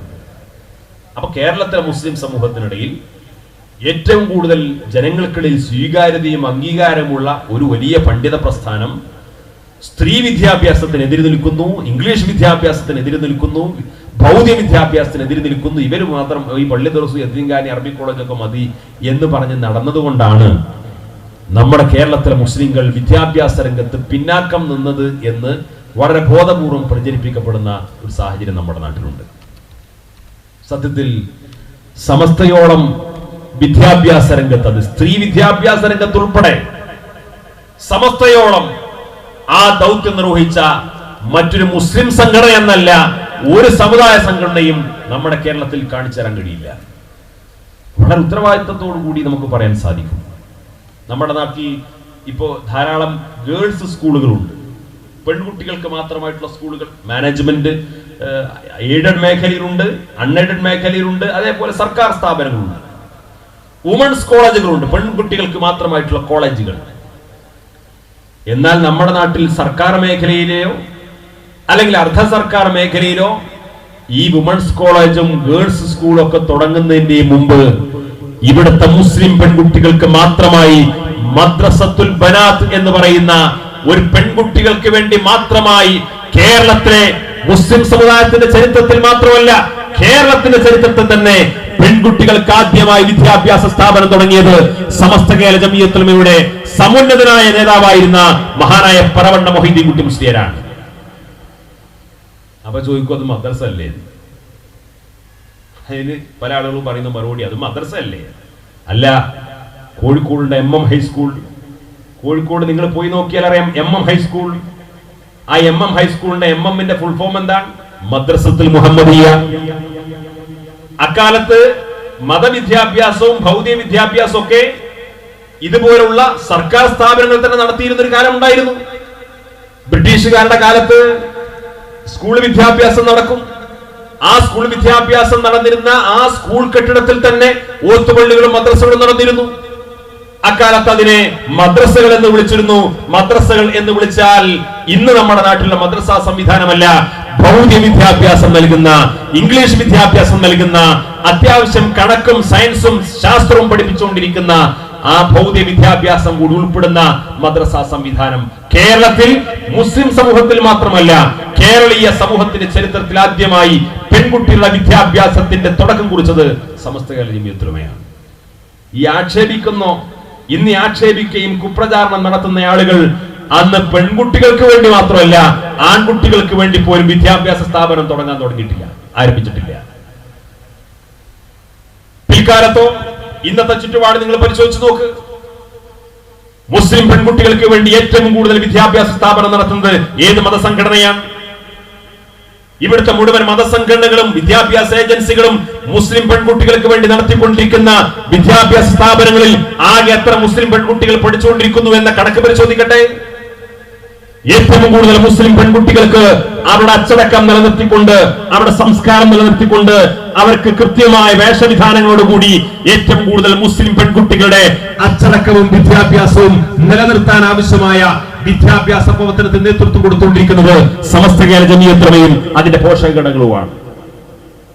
ഭൗതിക വിദ്യാഭ്യാസ മേഖലയിലോ ഇവിടെ ബ്രിട്ടീഷുകാരുടെ വിദ്യാഭ്യാസം അടിച്ചേൽപ്പിക്കാൻ ശ്രമിച്ചപ്പോ അതിൽ കൃത്യമായ ചില നിലപാടുകൾ ഇവിടുത്തെ സുന്നത്തെ ജമാഅത്തിന്റെ പണ്ഡിതന്മാർ സ്വീകരിച്ചിട്ടുണ്ട്. അതിന് വ്യക്തമായ കാരണമുണ്ട്. ഇംഗ്ലീഷ് ഭാഷയോടുള്ള വിരോധം കൊണ്ടല്ല. 1926 സമസ്ത കേരള ജമിയത്ത് ഉലമ രൂപം കൊണ്ടതെങ്കിൽ 1927 താനൂരിൽ ആദ്യത്തെ സമസ്തയുടെ ഒന്നാമത്തെ വാർഷിക സമ്മേളനം നടക്കുന്നത്. 1926 സമസ്ത രൂപീകരിച്ചു. 27 ഒന്നാം വാർഷികം നടക്കുന്നു മലപ്പുറം ജില്ലയിലെ താനൂരിൽ.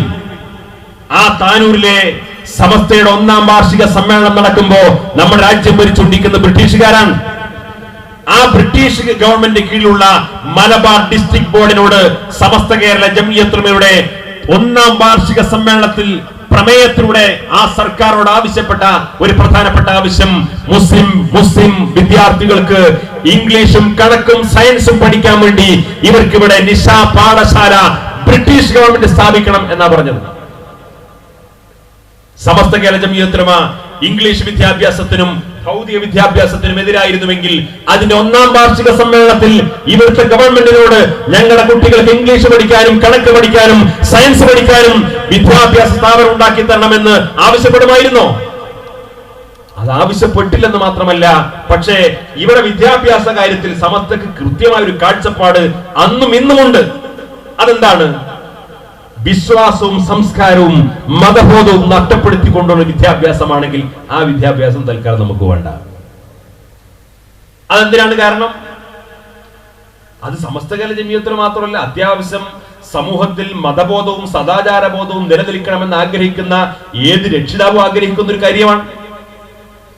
നമ്മുടെ നാട്ടിൽ കഴിഞ്ഞ തവണ വാജ്പേയി പ്രധാനമന്ത്രിയായിരുന്ന സമയത്ത് മുരളി മനോഹർ ജോഷി മാനവ വിഭവശേഷി മന്ത്രിയായിരുന്ന കാലത്ത് ഒരു വിദ്യാഭ്യാസ പരിഷ്കരണം കൊണ്ടുവന്നു. കാവ്യവൽക്കരണത്തിന് വേണ്ടിയിട്ടുള്ള ഒരു ശ്രമം നടത്തിയ ഒരു വിദ്യാഭ്യാസ പരിഷ്കരണം. ജോഷി പറഞ്ഞു, ഹൈന്ദവ വിശ്വാസ പ്രകാരം വിജ്ഞാനത്തിന്റെ ദേവതയാണ് സരസ്വതി ദേവി. വിജ്ഞാനത്തിന്റെ ദേവതയാണ് ഹൈന്ദവ സഹോദരങ്ങൾക്ക് സരസ്വതി ദേവി. എല്ലാ സർക്കാർ സ്കൂളുകളുടെ മുമ്പിലും വിദ്യാർത്ഥികൾ സ്കൂളിലേക്ക് കയറി വരുന്ന വഴിയിൽ ആ സ്കൂളിന്റെ മുന്നിൽ തന്നെ സരസ്വതി ദേവിയുടെ ഒരു പ്രതിമ പ്രതിഷ്ഠിക്കണം. എന്നിട്ട് ആ സ്കൂളിൽ പഠിക്കുന്ന എല്ലാ വിദ്യാർത്ഥികളും ഏത് മതക്കാരാണെങ്കിലും ആ സ്കൂളിലേക്ക് വരുമ്പോ സ്കൂളിലേക്ക് ക്ലാസ് മുറിയിലേക്ക് കയറുന്നതിന് മുമ്പ് സരസ്വതി ദേവിയെ ഒന്ന് പൂജിച്ചതിന് ശേഷമേ ക്ലാസ്സിൽ കയറാൻ പാടുള്ളൂ. ഈ രാജ്യത്ത് സർക്കാർ സ്കൂളിൽ അങ്ങനെ സംവിധാനം കൊണ്ടുവരാൻ ശ്രമിച്ചു. ഇന്ത്യയിലെ എല്ലാ വിദ്യാഭ്യാസ മന്ത്രിമാരുടെയും സംസ്ഥാന വിദ്യാഭ്യാസ മന്ത്രിമാരുടെയും സമ്മേളനം വിളിച്ചപ്പോ മഹാഭൂരിപക്ഷം വിദ്യാഭ്യാസ മന്ത്രിമാരും അതിനെ എതിർത്തു, അതിനെ പരാജയപ്പെടുത്തു. ആ നിയമം നടപ്പായില്ല. അക്കാലത്ത് all India Muslim personal law ബോർഡിന്റെ ചെയർമാനായിരുന്ന അബുൽ ഹസൻ അലി നദ്വി പരസ്യമായിട്ട് പ്രഖ്യാപിച്ചു, ഇന്ത്യയിലെ ഒരു മുസ്ലിമിനും മുസ്ലിങ്ങൾക്കൊന്നും സരസ്വതി ദേവിയോട് ഒരു വിരോധമില്ല. മാത്രമല്ല, ഹൈന്ദവ സമൂഹം ആരാധിക്കുന്ന ഒരു ദേവി എന്ന നിലയിൽ ഞങ്ങൾക്ക് ആരാധനാ കർമ്മത്തോടും ആ ദേവിയോടും എല്ലാ ബഹുമാനവും ആദരവും സൂക്ഷിക്കുന്നു. പക്ഷെ തൗഹീദിൽ അധിഷ്ഠിതമായി ജീവിക്കുന്ന ഒരു ഇസ്ലാമിക വിശ്വാസിയെ സംബന്ധിച്ചിടത്തോളം വിദ്യാഭ്യാസത്തിന് വേണ്ടിയാണെങ്കിൽ പോലും മറ്റൊരു പ്രതിമയെ, മറ്റൊരു ദേവിയെ ആരാധിക്കുക എന്ന് പറഞ്ഞു കഴിഞ്ഞാൽ അതവന്റെ മതവിശ്വാസത്തിനും മതശാസനക്കും എതിരാണ്. സരസ്വതി ദേവിയെ പൂജിച്ചുകൊണ്ടേ സ്കൂളിൽ വരാൻ പാടുള്ളൂ എന്നൊരു നിയമം ഉണ്ടാകുകയാണെങ്കിൽ ഇനി മുതൽ മുസ്ലിം വിദ്യാർത്ഥികൾ ഈ സർക്കാർ സ്കൂളുകൾ പഠിക്കുന്നത് ഉപേക്ഷിക്കാൻ വേണ്ടി പോകുന്നു എന്ന് പറഞ്ഞു. അബുൽ ഹസൻ അൽ നദ്വി പറഞ്ഞത് എന്താണ്? ഏതാനും വർഷങ്ങൾക്ക് മുമ്പ് വാജ്പേയി ഇന്ത്യ ഭരിച്ചുകൊണ്ടിരിക്കുന്ന സമയത്താണ്. നദ്വി സാഹിബ് അത് പറഞ്ഞപ്പോ ഒരിക്കലും നദ്വി സാഹിബ് ഭൗതിക വിദ്യാഭ്യാസത്തെ നിരുത്സാഹപ്പെടുത്തുന്നോ അദ്ദേഹം സർക്കാർ വിദ്യാഭ്യാസത്തിനെതിരാണെന്നൊന്നും ആരും പറഞ്ഞില്ല. കാരണം എന്താണ്? അത് മുസ്ലിം സമുദായത്തിന്റെ വിശ്വാസത്തെ ബാധിക്കുന്ന, അവന്റെ മതപരമായ സംസ്കാരത്തെ ബാധിക്കുന്ന, ഇന്ത്യയെ പോലെയുള്ള ഒരു മതേതര രാജ്യത്ത് ഒരിക്കലും ഒരു മതവിശ്വാസികൾക്ക് മേൽ അടിച്ചേൽപ്പിക്കപ്പെടാൻ പാടില്ലാത്ത ഒരു നിയമമായതുകൊണ്ട് അത് തുറന്നു പറഞ്ഞു. അതിന്റെ പേരിൽ ആർക്കും ഒരു പരാതി ഉണ്ടായില്ല. ഇതിന് സമാനമായ ചില സാഹചര്യങ്ങൾ ബ്രിട്ടീഷുകാരുടെ കാലത്തുണ്ടായിട്ടുണ്ട്. ബ്രിട്ടീഷുകാർ പല രീതിയിലും ഈ രാജ്യത്ത് ബ്രിട്ടീഷുകാർക്ക് കാലാകാലങ്ങളിൽ തങ്ങളുടെ ഭരണം നിലനിർത്താൻ ആവശ്യമായിട്ടുള്ള ചില സംവിധാനങ്ങൾക്ക് ഒരുപാട് തന്ത്രങ്ങൾ മെനഞ്ഞു. ഹിന്ദുക്കളെയും മുസ്ലിങ്ങളെയും തമ്മിൽ ഭിന്നിപ്പിക്കാനും തമ്മിലടിപ്പിക്കാനും അവർക്കിടയിൽ ശത്രുത വളർത്താനും ഒക്കെ ശ്രമിച്ചു. അങ്ങനെ കാലാകാലം ഹിന്ദു മുസ്ലിം ഇവിടെ തമ്മിൽ തല്ലുമ്പോൾ നമുക്ക് ബ്രിട്ടീഷുകാരുടെ ഭരണം ഇവിടെ എല്ലാ നിലയിലും സുരക്ഷിതമായി കൊണ്ടുപോകാൻ സാധിക്കുമെന്ന് വിചാരിച്ചു. വേണ്ട വിധം ആ ഭിന്നിപ്പിക്കൽ തന്ത്രം വിജയിച്ചില്ല. അതോടൊപ്പം മറ്റൊരു തന്ത്രമാണ് ഇവിടെ അടിച്ചേൽപ്പിക്കാൻ ശ്രമിച്ചത്. വ്യാപകമായി സർക്കാർ സ്കൂളുകൾ തുടങ്ങുക. ആ സ്കൂളുകളിലെല്ലാം ബ്രിട്ടീഷുകാരുടെ വിദ്യാഭ്യാസം അടിച്ചേൽപ്പിക്കുക. ആ വിദ്യാഭ്യാസത്തിന്റെ ലക്ഷ്യമെന്തെന്ന് ലോർഡ് മെക്കോളോ പോലെയുള്ള ബ്രിട്ടീഷ് വിദ്യാഭ്യാസ വിചക്ഷണന്മാർ പരസ്യമായി തുറന്നു പറഞ്ഞു. ജന്മം കൊണ്ട് ഇന്ത്യക്കാരാണെങ്കിലും സംസ്കാരം കൊണ്ട് ബ്രിട്ടീഷുകാരാക്കലാണ് ഞങ്ങളുടെ വിദ്യാഭ്യാസത്തിന്റെ, ഞങ്ങളുടെ സ്കൂളുകളുടെ ലക്ഷ്യം എന്ന് പറഞ്ഞു. എന്ന് പറഞ്ഞാൽ ഈ ബ്രിട്ടീഷുകാരുടെ സ്കൂളിൽ നമ്മുടെ കുട്ടികൾ 3-4 വർഷം പോയി പഠിച്ചു കഴിഞ്ഞാൽ ആ വിദ്യാഭ്യാസ സ്ഥാപനത്തിൽ പഠിച്ച് പുറത്തിറങ്ങുമ്പോഴേക്ക് അവൻ ബ്രിട്ടീഷ് ഗവൺമെന്റിനെ പിന്തുണക്കുന്ന, അതിനെ ബഹുമാനിക്കുന്ന, അതിനാദരിക്കുന്ന ഒരവസ്ഥയിലേക്ക് ഈ കുട്ടികൾ വളർന്നു വരും. അപ്പൊ രാജ്യത്താകെ ബ്രിട്ടീഷുകാരന്റെ സ്കൂൾ തുടങ്ങി എല്ലാവരും ആ സ്കൂളിൽ പഠിച്ചു തുടങ്ങി കഴിഞ്ഞാൽ അടുത്ത തലമുറയെ മുഴുവൻ ബ്രിട്ടീഷ് അനുകൂലികളാക്കി മാറ്റാൻ സാധിക്കും. ഇവിടുത്തെ സുന്നത്ത് ജമാഅത്തിന്റെ പണ്ഡിതന്മാർ പറഞ്ഞു, സ്വന്തം വിശ്വാസവും സംസ്കാരമൊക്കെ നഷ്ടപ്പെടുത്തി ഈ വിദേശീയന്റെ സംസ്കാരം അനുസരിച്ച് ജീവിക്കുന്ന ഒരു രീതിയിലേക്ക് നമ്മുടെ കുട്ടികളെ കൊണ്ടുപോവുകയാണെങ്കിൽ തൽക്കാലം ബ്രിട്ടീഷുകാരുടെ സ്കൂൾ ഞങ്ങൾക്ക് വേണ്ടെന്ന് പറഞ്ഞു. ഇത് മുസ്ലിം സമുദായത്തെ വിദ്യാഭ്യാസപരമായിട്ട് പിന്നോട്ടം കൊണ്ടുപോകുന്ന കാര്യമാണോ? എന്നാൽ ഇന്ന് വ്യത്യസ്തമായ അഭിപ്രായം പ്രകടിപ്പിച്ച ആളുകൾ നമ്മുടെ രാജ്യത്തുണ്ടായിരുന്നു. ഇന്ത്യയിലെ മുസ്ലിം വിദ്യാഭ്യാസ രംഗത്ത് വലിയ നവോത്ഥാനത്തിന് നേതൃത്വം കൊടുത്തു എന്ന് നമ്മുടെ കുട്ടികൾ പഠിക്കുകയും പഠിപ്പിച്ചുകൊണ്ടിരിക്കുകയും ചെയ്യപ്പെടുന്ന ഒരു പ്രധാനപ്പെട്ട ഇന്ത്യയിലെ മുസ്ലിം നവോത്ഥാന നായകനായി വിശേഷിപ്പിക്കപ്പെടുന്ന ഒരാളാണ് സർ സയ്യിദ് അഹമ്മദ് ഖാൻ. അദ്ദേഹത്തിന്റെ അലിഗഡ് പ്രസ്ഥാനം. സർ സയ്യിദ് പറഞ്ഞു, ഇപ്പൊ ഇങ്ങനെ ബ്രിട്ടീഷുകാരുടെ വിദ്യാഭ്യാസമാണോ ഇംഗ്ലീഷാണോ, അത് പഠിച്ചാൽ എന്താ ഉണ്ടാവും, അതിന്റെ ലാഭവും നഷ്ടവും നോക്കുന്ന സമയമല്ല. ഇപ്പൊ കിട്ടുന്ന വിദ്യാഭ്യാസം കിട്ടുന്ന സ്കൂളിൽ പോയിട്ട് പഠിച്ചിട്ട് എന്തെങ്കിലും വിദ്യാഭ്യാസം നേടി തൊഴിൽ നേടാൻ നോക്കുക എന്ന് പറഞ്ഞു.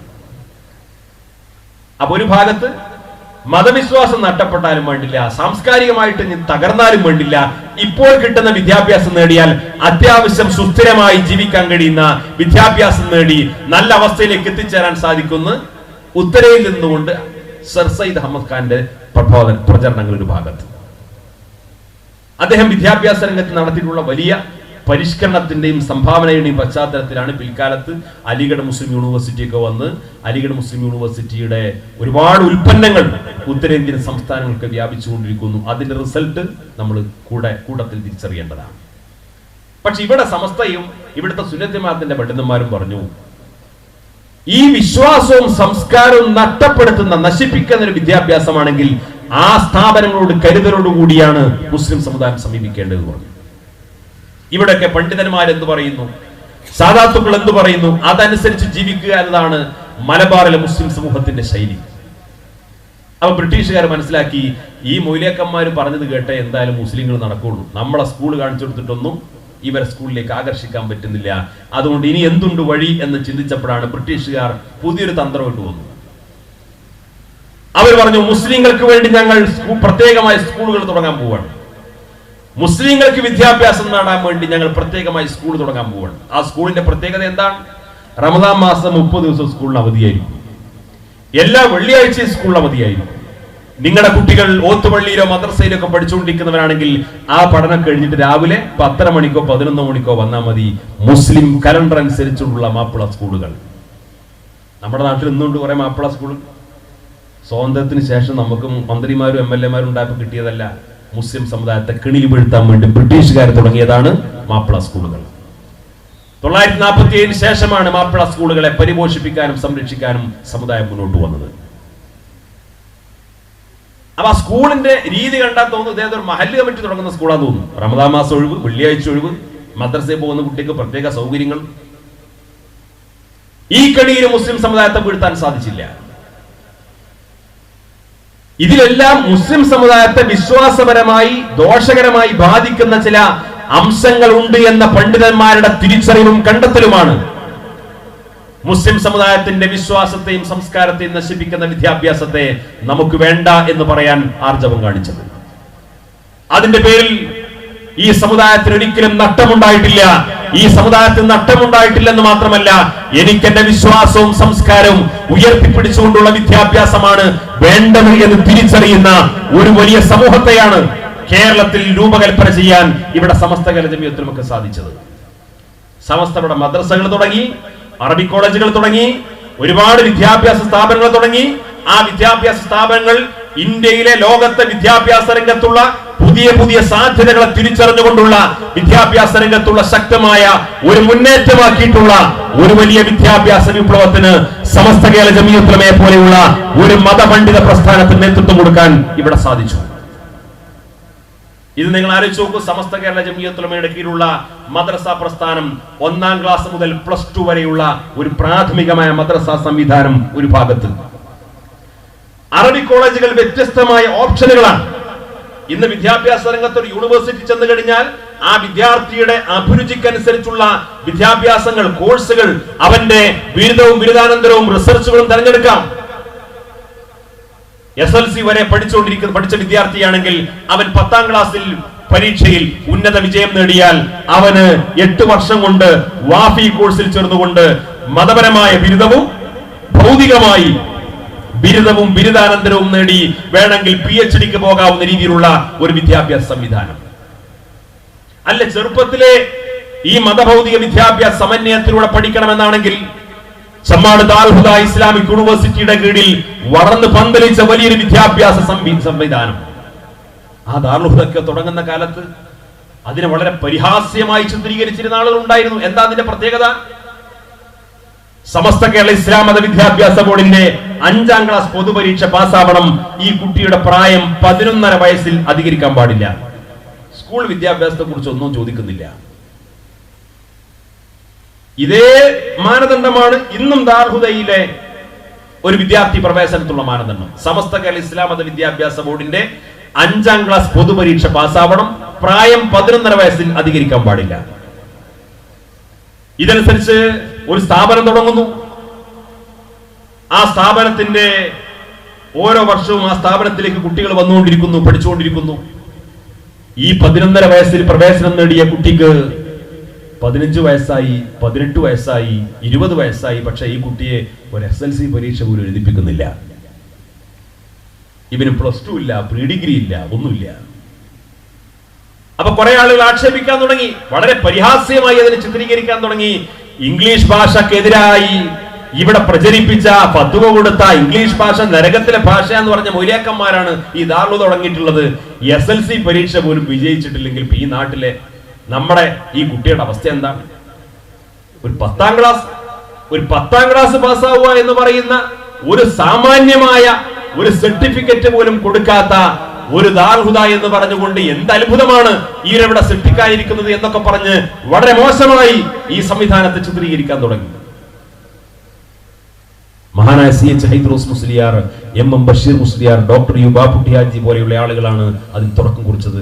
അള്ളാഹു അവരുടെ പരലോകത്ത് ദർജ ഉയർത്തി കൊടുക്കുമാറാകട്ടെ. വർഷങ്ങൾ പിന്നിട്ടു. അപ്പൊ SLC പോലും എഴുതിപ്പിക്കുന്നില്ല. അഡ്മിഷൻ സമയത്ത് സ്കൂളിൽ പോയിട്ടുണ്ടോ എന്ന് പോലും ചോദിക്കുന്നില്ല. ഭൗതിക വിദ്യാഭ്യാസത്തിനും സ്കൂൾ വിദ്യാഭ്യാസത്തിനും ഒരു പ്രാധാന്യം കൊടുക്കുന്നില്ല. ഇവരിങ്ങനെ എല്ലാ ഭാഷയും കണക്കും സയൻസും ഒക്കെ പഠിപ്പിച്ചു കൊടുക്കുന്നു എന്ന് പറയുന്നു എന്നല്ലാതെ ഇതിന് നമ്മുടെ സംസ്ഥാന സർക്കാരിൽ നിന്ന്, കേന്ദ്ര സർക്കാരിൽ നിന്ന് ഒരു സർട്ടിഫിക്കറ്റ് കൊടുക്കാവുന്ന ഒരു രീതിയിലേക്കും ഈ വിദ്യാഭ്യാസത്തെ എത്തിക്കുന്നില്ല. അതുകൊണ്ട് ഇത് അവസാനം എവിടെ ചെന്ന് എത്തും എന്നൊക്കെ പറഞ്ഞുകൊണ്ട് വളരെ മോശമായി അതിന്റെ ഭാവിയെ പ്രവചിക്കാൻ ഒരുപാട് ആളുകൾ രംഗത്ത് വന്നു. ഇത് കേട്ട് നമ്മൾ കുറച്ച് ആളുകൾ എന്ത് ചെയ്തു? ശരിയാ, SLC പോലും ഇല്ലെങ്കിൽ സംഗതി ബുദ്ധിമുട്ടല്ലേ. അപ്പൊ നമ്മളെന്ത് ചെയ്തു? നമ്മൾ ഇനി 5ാം ക്ലാസ് വരെ മദ്രസയിൽ പഠിച്ചാൽ മതി. ഇനി 7ാം ക്ലാസ് 8ാം ക്ലാസ് ഒക്കെ മദ്രസയിൽ പോയി കഴിഞ്ഞാൽ സ്കൂളിലെ പഠനത്തിന് സമയം കിട്ടൂല. അതുകൊണ്ട് സ്കൂളിലെ പഠനത്തിന് പ്രാധാന്യം കൊടുക്കണം എന്നൊക്കെ പറഞ്ഞിട്ട് മദ്രസ വിദ്യാഭ്യാസമൊക്കെ അടക്കി വെച്ച് നിർത്തി സ്കൂൾ വിദ്യാഭ്യാസത്തിൽ കുറച്ച് രക്ഷിതാക്കന്മാർ അതിന് പ്രത്യേകമായ പ്രാധാന്യം കൊടുത്തു. SLC ആയി കഴിഞ്ഞാൽ, 10ാം ക്ലാസ് ആയി കഴിഞ്ഞാൽ പിന്നെ ഈ കുട്ടി കല്യാണത്തിന് പോകാൻ പാടില്ല, മരിച്ച വീട്ടിൽ പോകാൻ പാടില്ല, സൽക്കാരത്തിന് പോകാൻ പാടില്ല, കൂട്ടുകെട്ടൊന്നും പാടില്ല. അവൻ SLC പരീക്ഷയ്ക്ക് നല്ല റാങ്ക് നേടണം, ഗ്രേഡ് നേടണം. പള്ളിയിൽ പോയിട്ടില്ലെങ്കിലും പ്രശ്നമില്ല, ജുമാക്ക് പോയിട്ടില്ലെങ്കിലും പ്രശ്നമില്ല. കാരണം എന്താ? അവൻ 10ാം ക്ലാസ് പഠിക്കുകയാണ്. മതപരമായ കാര്യങ്ങളിൽ നിന്നൊക്കെ കുട്ടികളെ പൂർണ്ണമായി മാറ്റി നിർത്തി നമ്മൾ ഈ 10ാം ക്ലാസ് പാസ്സാക്കാൻ വേണ്ടി നടന്നു. 10ാം ക്ലാസ് പാസ്സായപ്പോ നല്ല മാർക്കോടുകൂടി പാസ്സായി അവൻ പ്രീഡിഗ്രിക്ക് ചേർന്നു, പിൽക്കാലത്ത് +2 ചേർന്നു, ഡിഗ്രിക്ക് ചേർന്നു. അങ്ങനെ അതിനിടയിൽ എൻട്രൻസ് കോച്ചിങ്ങിന് പോയി. എൻട്രൻസ് കോച്ചിങ്ങിന് നല്ല മാർക്ക് കിട്ടി, +2 നല്ല മാർക്ക് കിട്ടി, ഡിഗ്രിക്ക് നല്ല മാർക്ക് കിട്ടി. അത്യാവശ്യം നല്ല മാർക്ക് കിട്ടിയപ്പോൾ അവനെ പഠിപ്പിച്ച സ്കൂളിലെ അധ്യാപകർ പറഞ്ഞു, കോളേജിലെ അധ്യാപകർ പറഞ്ഞു, ഏതായാലും ഇത്രയൊക്കെ അധ്വാനിച്ച് പഠിച്ച സ്ഥിതിക്ക് ഇനി നമ്മുടെ കാലിക്കറ്റ് യൂണിവേഴ്സിറ്റിയിലും അതേപോലെ കേരള യൂണിവേഴ്സിറ്റിയിലും പോയിട്ട് സമയം കളയണ്ട, ഡൽഹിയിൽ എവിടെയെങ്കിലും പോയിട്ട് നല്ല കേന്ദ്ര സർവകലാശാലയിൽ പോയിട്ട് നല്ല ഒരു PhD ഒക്കെ എടുക്കാൻ വേണ്ടി നോക്ക് എന്ന് പറഞ്ഞിട്ട് അങ്ങോട്ട് തള്ളിവിട്ടു. ഈ കുട്ടികളൊക്കെ അങ്ങോട്ട് ട്രെയിൻ കയറി. അവിടെ ചെന്നപ്പോൾ അവൻ്റെ കയ്യിൽ SLCൻ്റെ ബുക്കുണ്ട്, +2 പാസ്സായ സർട്ടിഫിക്കറ്റ് ഉണ്ട്, ഡിഗ്രിയുടെ സർട്ടിഫിക്കറ്റ് ഉണ്ട്, എൻട്രൻസ് കോച്ചിങ്ങിന് പോയതുണ്ട്. അതിനിടയിൽ വെക്കേഷൻ സമയത്തോ പല കമ്പ്യൂട്ടർ ക്ലാസ്സിന് പോയി, പല സമ്മർ ക്ലാസ്സിനൊക്കെ പോയിട്ട് ഒരുപാട് സർട്ടിഫിക്കറ്റ് തന്നെ ഉണ്ട് ഒരു പെട്ടിയിൽ. ഒരു പെട്ടി സർട്ടിഫിക്കറ്റും ഒരു പെട്ടി ഡ്രസ്സുമായിട്ട് ഇവൻ ഡൽഹി ചെന്നിറങ്ങാണ്. ഇവന്റെ ആവശ്യം എന്താണ്? ഇന്ത്യയിലെ പ്രമുഖമായ കേന്ദ്ര സർവകലാശാലയിൽ പോയിട്ടൊന്ന് റിസർച്ച് ചെയ്യണം, PhD ചേരണം, എന്നിട്ട് ഡോക്ടറേറ്റ് ഒക്കെ നേടിയിട്ട് തിരിച്ചു വരണം. അവിടെ ചെന്ന സമയത്ത് ഈ ചെറുപ്പക്കാരൻ അവിടുത്തെ എൻട്രൻസ് പരീക്ഷയ്ക്ക് വേണ്ടി കാവൽ നിൽക്കുകയാണ്. എൻട്രൻസ് പരീക്ഷ എഴുതാൻ വേണ്ടിയിട്ട് ഇങ്ങനെ നിൽക്കുന്ന സമയത്തുണ്ട് അവിടെ കുറെ തൊപ്പിയും തലയെക്കെട്ടും ജുബിയും പൈജാമയൊക്കെ ധരിച്ചിട്ടുള്ള കുറെ മുസ്ലിം കുട്ടികൾ. നിങ്ങൾ എവിടുന്നാ? ഞങ്ങൾ കോഴിക്കോട് നിന്നാണ്, കണ്ണൂരിൽ നിന്നാണ്, മലപ്പുറത്ത് നിന്നാണ്. നിങ്ങൾ എവിടെ ഡിഗ്രിക്ക് പഠിച്ചത്? ഞങ്ങൾ ഡിഗ്രിക്കൊന്നും പഠിച്ചിട്ടില്ല. നിങ്ങൾ +2 എവിടെ പഠിച്ചത്? ഞങ്ങൾ +2 പഠിച്ചിട്ടില്ല. അല്ല SLC പാസ്സായിട്ടില്ല. അപ്പൊ നിങ്ങളുടെ കയ്യിൽ എന്താ ഉള്ളത്?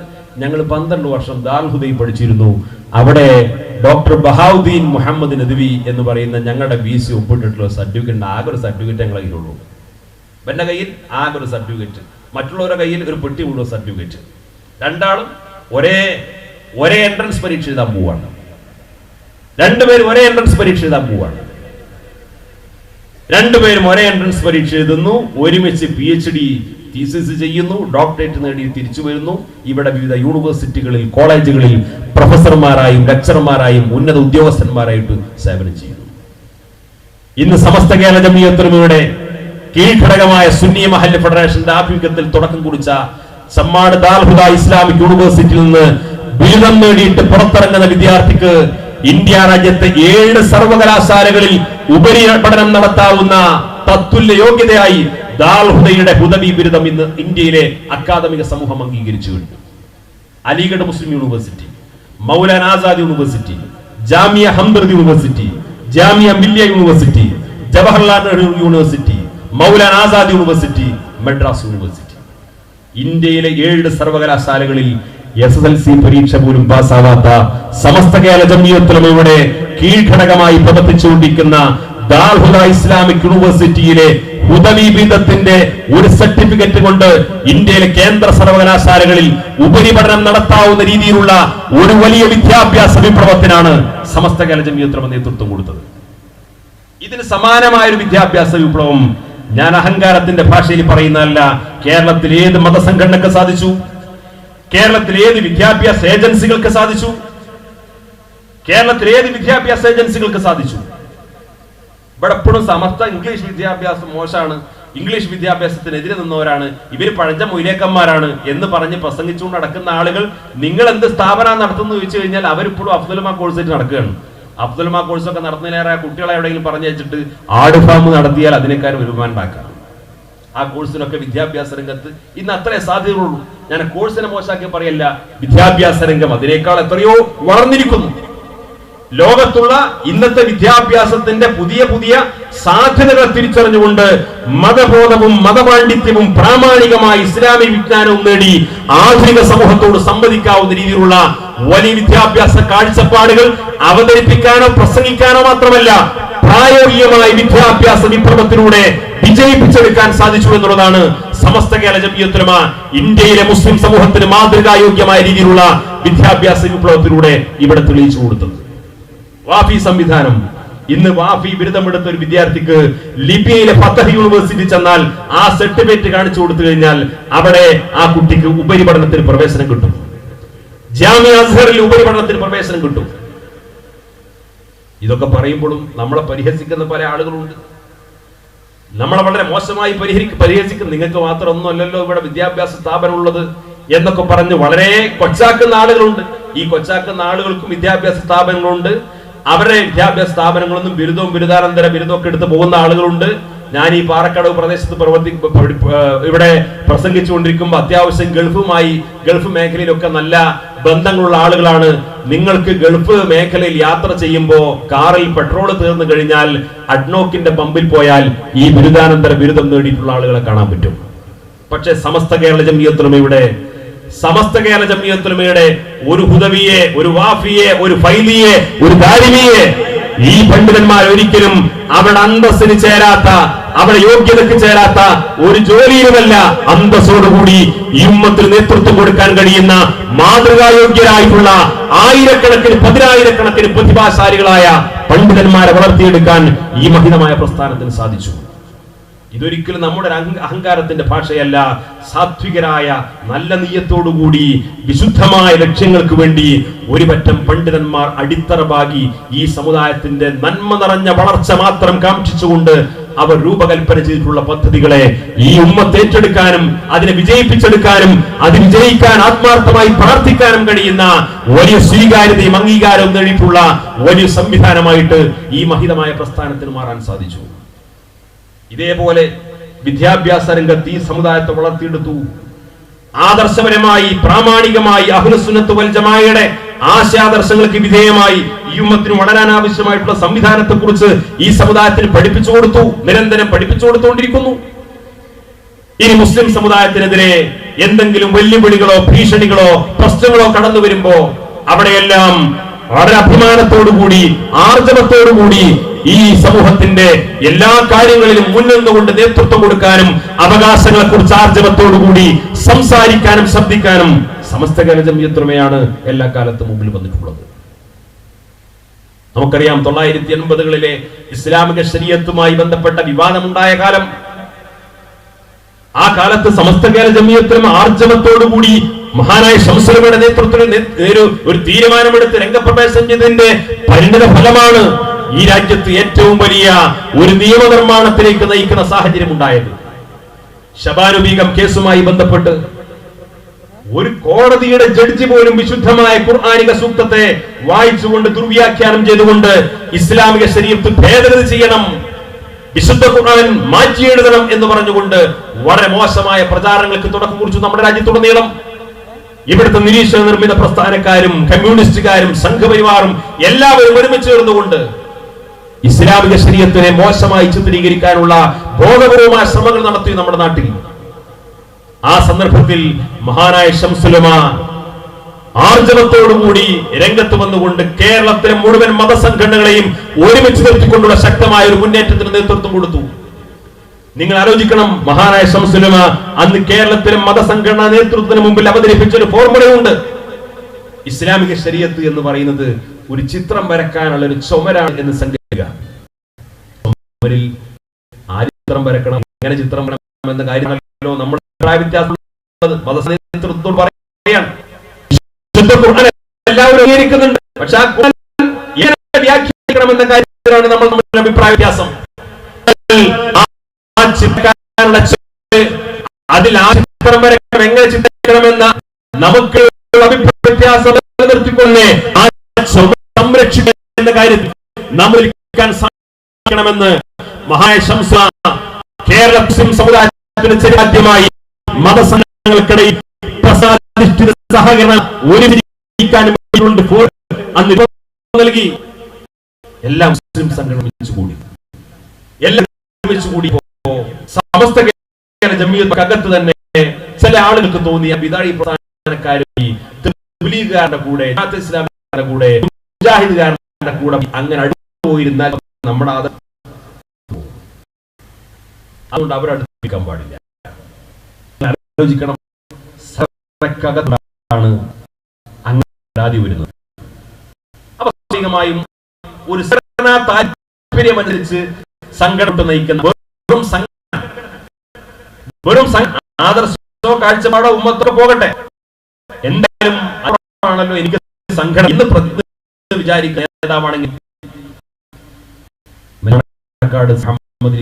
അടുത്ത് പോയി പറയും എല്ലാ സംഘടനകളും ഒരുമിച്ച് കൂടട്ടെ, കാര്യങ്ങളൊക്കെ നടക്കട്ടെ, എന്റെ എല്ലാ പിന്തുണയും. പക്ഷേ ഇങ്ങനെ എല്ലാവരും ഒരുമിച്ച് കൂടുന്നതിനോട് സഹകരിക്കുന്ന കാര്യത്തിൽ ഞങ്ങളുടെ തന്നെ അഭിപ്രായ വ്യത്യാസങ്ങളുണ്ട്. ഞാൻ ഒന്ന് സൈലന്റാകും, തങ്ങളുടെ നേതൃത്വം കൂടെ എല്ലാ രഹസ്യ പിന്തുണയുണ്ട് എന്നാണല്ലോ സംഘടന മാത്രം പ്രാധാന്യം കൊടുക്കുന്ന നേതാവാണെങ്കിൽ വേണ്ടത്. ശംസുൽ ഉലമ തീരുമാനിച്ചു മുസ്ലിം സമുദായത്തിന്റെ ശുദ്ധമായ ഇസ്ലാമിക ശരീഅത്തിന്റെ സംരക്ഷണത്തിനു വേണ്ടിയാണ്. ഇസ്ലാമിക ശരീഅത്തിന്റെ സംരക്ഷണവുമായി നമ്മുടെ അടിസ്ഥാന പ്രശ്നങ്ങളിലാണ് നമ്മൾ ഇരിക്കുന്നത്. അതിന്റെ പേരിൽ സംഘടനയിൽ നിന്ന് ആര് പോകുന്നോ ആര് സംഘടനയ്ക്ക് വരുന്നോ എന്നതിനേക്കാൾ പ്രധാനം ഇസ്ലാമിക ശരീഅത്താണ് ഈ സംരക്ഷണത്തിന് വേണ്ടി മുൻനിന്നിട്ട് പോരാടുന്ന ഒരു പോരാട്ടമാണ് പിൽക്കാലത്ത് നമ്മൾ കണ്ടത്. ആ കോഴിക്കോട് നടന്ന ശരീഅത്ത് സംരക്ഷണ സമ്മേളനത്തിൽ സംബന്ധിച്ചുകൊണ്ട് എല്ലാ സംഘടനകളെയും ഒരുമിച്ചിരുത്തിക്കൊണ്ട് മഹാനായ ശംസുലമ അഭിമാനത്തോടുകൂടി പറഞ്ഞു ആദർശപരമായ ഒരു ചോർച്ച സംഭവിച്ചിട്ടില്ലെന്ന് മാത്രമല്ല, മദ്ഹബിനെ അംഗീകരിക്കുന്ന രീതിയിലാണ് ഇന്ത്യൻ ഭരണഘടന അനുസരിച്ചുകൊണ്ട് മുസ്ലിം വ്യക്തി നിയമം ഇന്ന് നിലനിൽക്കുന്നത്. ആ മദ്ഹബിന്റെ അംഗീകാരത്തോടുകൂടി, മദ്ഹബിന്റെ പിൻബലത്തോടുകൂടി ഇസ്ലാമിക ശരീഅത്തിന്റെ സംരക്ഷണത്തിന് വേണ്ടി ഏതറ്റം വരെയും ഈ സമുദായം മുന്നോട്ട് പോകും. ഇസ്ലാമിക ശരീഅത്തുമായി ബന്ധപ്പെട്ട് എന്തെങ്കിലും ഒരു നടപടിക്രമങ്ങളിലേക്ക് ഈ രാജ്യത്തെ ഭരണകൂടം മുന്നോട്ട് വന്നു കഴിഞ്ഞാൽ ഇവിടുത്തെ ഉത്തരവാദപ്പെട്ട പണ്ഡിത നേതൃത്വവുമായി ചർച്ച ചെയ്യാതെ ഈ ശരീഅത്ത് നിയമങ്ങളിൽ കൈവെക്കാൻ ഈ രാജ്യത്തെ ഒരു ഗവൺമെന്റിനെയും ഞങ്ങൾ സമ്മതിക്കില്ല എന്ന് ആ മതസംഘടനാ നേതൃത്വത്തെ മുന്നിൽ നിർത്തിക്കൊണ്ട് മഹാനായ ശംസുലമ നടത്തിയ പ്രഖ്യാപനമാണ് ഇന്ത്യൻ പാർലമെന്റിന്റെ ചരിത്രത്തിൽ ഏറ്റവും കൂടുതൽ സമയം പാർലമെന്റ് സമ്മേളനം ചേർന്ന് രാത്രി വളരെ വൈകി പുലർച്ചെ സമയത്ത് വോട്ടെടുപ്പ് നടത്തിക്കൊണ്ട് ഇസ്ലാമിക സമൂഹത്തിനിടയിൽ ഇന്ത്യ രാജ്യത്തെ മുസ്ലിം വനിതാ സംരക്ഷണ ബില്ല് അതൊരു നിയമമാക്കി പാസാക്കിയെടുക്കുന്ന ചരിത്രപരമായ ആ നിയോഗത്തിന് ഇന്ത്യൻ പാർലമെന്റ് സാക്ഷിയായത് നാം ആലോചിക്കണം.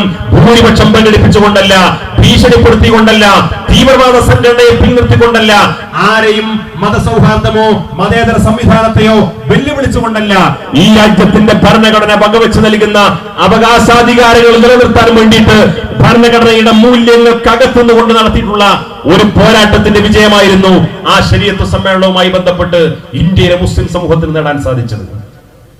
അതിന് നേതൃത്വം കൊടുത്തത് എല്ലാവരും സമ്മതിക്കുന്ന കാര്യമാണ് മഹത്തായ സമസ്ത കേരള ജംഇയ്യത്തുൽ ഉലമയാണ്. ആ സമസ്ത കേരള ജംഇയ്യത്തുൽ ഉലമ തന്നെയാണ് കഴിഞ്ഞ ഏതാനും മാസങ്ങൾക്ക് മുമ്പ് വീണ്ടും ഏക സിവിൽ കോഡ് നടപ്പാക്കാൻ വേണ്ടി നരേന്ദ്രമോദിയുടെ നേതൃത്വത്തിൽ ഒരു ലോ കമ്മീഷനെ നിയോഗിച്ചുകൊണ്ട് ഇവിടെ വ്യാപകമായി ചോദ്യാവലി വിതരണം ചെയ്തുകൊണ്ട് വീണ്ടും ഏക സിവിൽ കോഡിനെ കുറിച്ച് ഹിതം പരിശോധിക്കാൻ വേണ്ടി രംഗത്ത് വന്നപ്പോ all India Muslim personal law board ആ ഹിതപരിശോധന വലിയ അംഗീകാരമോ അല്ലെങ്കിൽ ജനങ്ങളുടെ പിന്തുണയോ വലിയൊരു അനുയായി വൃന്ദമൊന്നുമില്ലാത്ത ഏതാനും സംഘടനകളുടെ കോർഡിനേഷനായി പ്രവർത്തിച്ചുകൊണ്ടിരിക്കുന്ന all India Muslim personal law board law കമ്മീഷന്റെ ചോദ്യാവലിയോട് മുസ്ലിം സമുദായം സഹകരിക്കരുത് എന്ന അഭിപ്രായ പ്രകടനം നടത്തിയപ്പോ ആ ചോദ്യാവലി ചവറ്റുകൊട്ടയിലേക്ക് വലിച്ചെറിയണമെന്ന് ആർജവത്തോടുകൂടി വിളിച്ചു പറഞ്ഞത് സമസ്ത കേരള ജംഇയ്യത്തുൽ ഉലമയായിരുന്നു. ആ സമസ്ത കേരള ജംഇയ്യത്തുൽ ഉലമ നമ്മുടെ നാട്ടിലുടനീളം ഇസ്ലാമിക ശരീഅത്ത് എന്താണെന്ന് വിശദീകരിച്ചുകൊണ്ട് ശരീഅത്ത് സംരക്ഷണ സമ്മേളനം നടത്തി. ഇസ്ലാമിക ശരീഅത്ത് ഭേദഗതി ചെയ്തുകൊണ്ട് മുത്തലാഖ് നിരോധിക്കുമെന്ന ഭീഷണി ഉയർത്തിക്കൊണ്ട് ഇന്ത്യയിലെ മുസ്ലിം സ്ത്രീകൾ അരക്ഷിതരാണെന്ന് പറഞ്ഞുകൊണ്ട് ഏക സിവിൽ കോഡ് നടപ്പാക്കാനും വേണ്ടി രംഗത്ത് വന്ന ഭരണകൂടത്തോട് യാതൊരു വിട്ടുവീഴ്ചക്കും സന്നദ്ധമല്ലാത്ത രീതിയിൽ ശക്തമായ നിലപാട് സ്വീകരിച്ചുകൊണ്ട് നാട്ടിൽ വ്യാപകമായി ഇസ്ലാമിക ശരീഅത്തിനെ വിശദീകരിക്കാനും ഭരണകൂടത്തെ അതിന് സമ്മതിക്കില്ലെന്ന് ആർജവത്തോടുകൂടി പറയാനും തന്റെ ഇടം കാണിച്ച മത നേതൃത്വം സമസ്ത കേരള ജംഇയ്യത്തുൽ ഉലമയാണ്. ആ മതസംഘടന കേരളത്തിൽ ഏത് ഗ്രാമത്തിലോ നഗരത്തിലോ എവിടെയും നടത്തിയ ഒരു സമ്മേളനത്തിൽ ആ ഏക സിവിൽ കോഡ് നടപ്പാക്കാൻ ശ്രമിച്ചുകൊണ്ടിരിക്കുന്ന ഭരണകൂടത്തിനെതിരെ ആരെങ്കിലും എന്തെങ്കിലും പറഞ്ഞപ്പോ വേണ്ട, ഭരണകൂടത്തെ വിമർശിക്കേണ്ട, മോദി കോപിക്കും എന്ന് പറഞ്ഞുകൊണ്ട് തിരുത്തിക്കേണ്ട ഒരവസ്ഥ സമസ്തയുടെ ചരിത്രത്തിൽ ഉണ്ടായിട്ടില്ല. അക്രമിയായ ഭരണാധികാരിയുടെ മുഖത്ത് നോക്കിയിട്ട് നീതിയുടെ വാക്ക് പറയലാണ് ജിഹാദിൽ വെച്ച് ഏറ്റവും ശ്രേഷ്ഠമെന്ന് ഇസ്ലാം പഠിപ്പിച്ച ആ ജിഹാദിന് നേതൃത്വം കൊടുക്കാൻ ഇവിടെ സമസ്ത കേരള ജംഇയ്യത്തുൽ ഉലമയാണ് ഉണ്ടായത്. ഞാൻ അവസാനിപ്പിക്കുന്നു.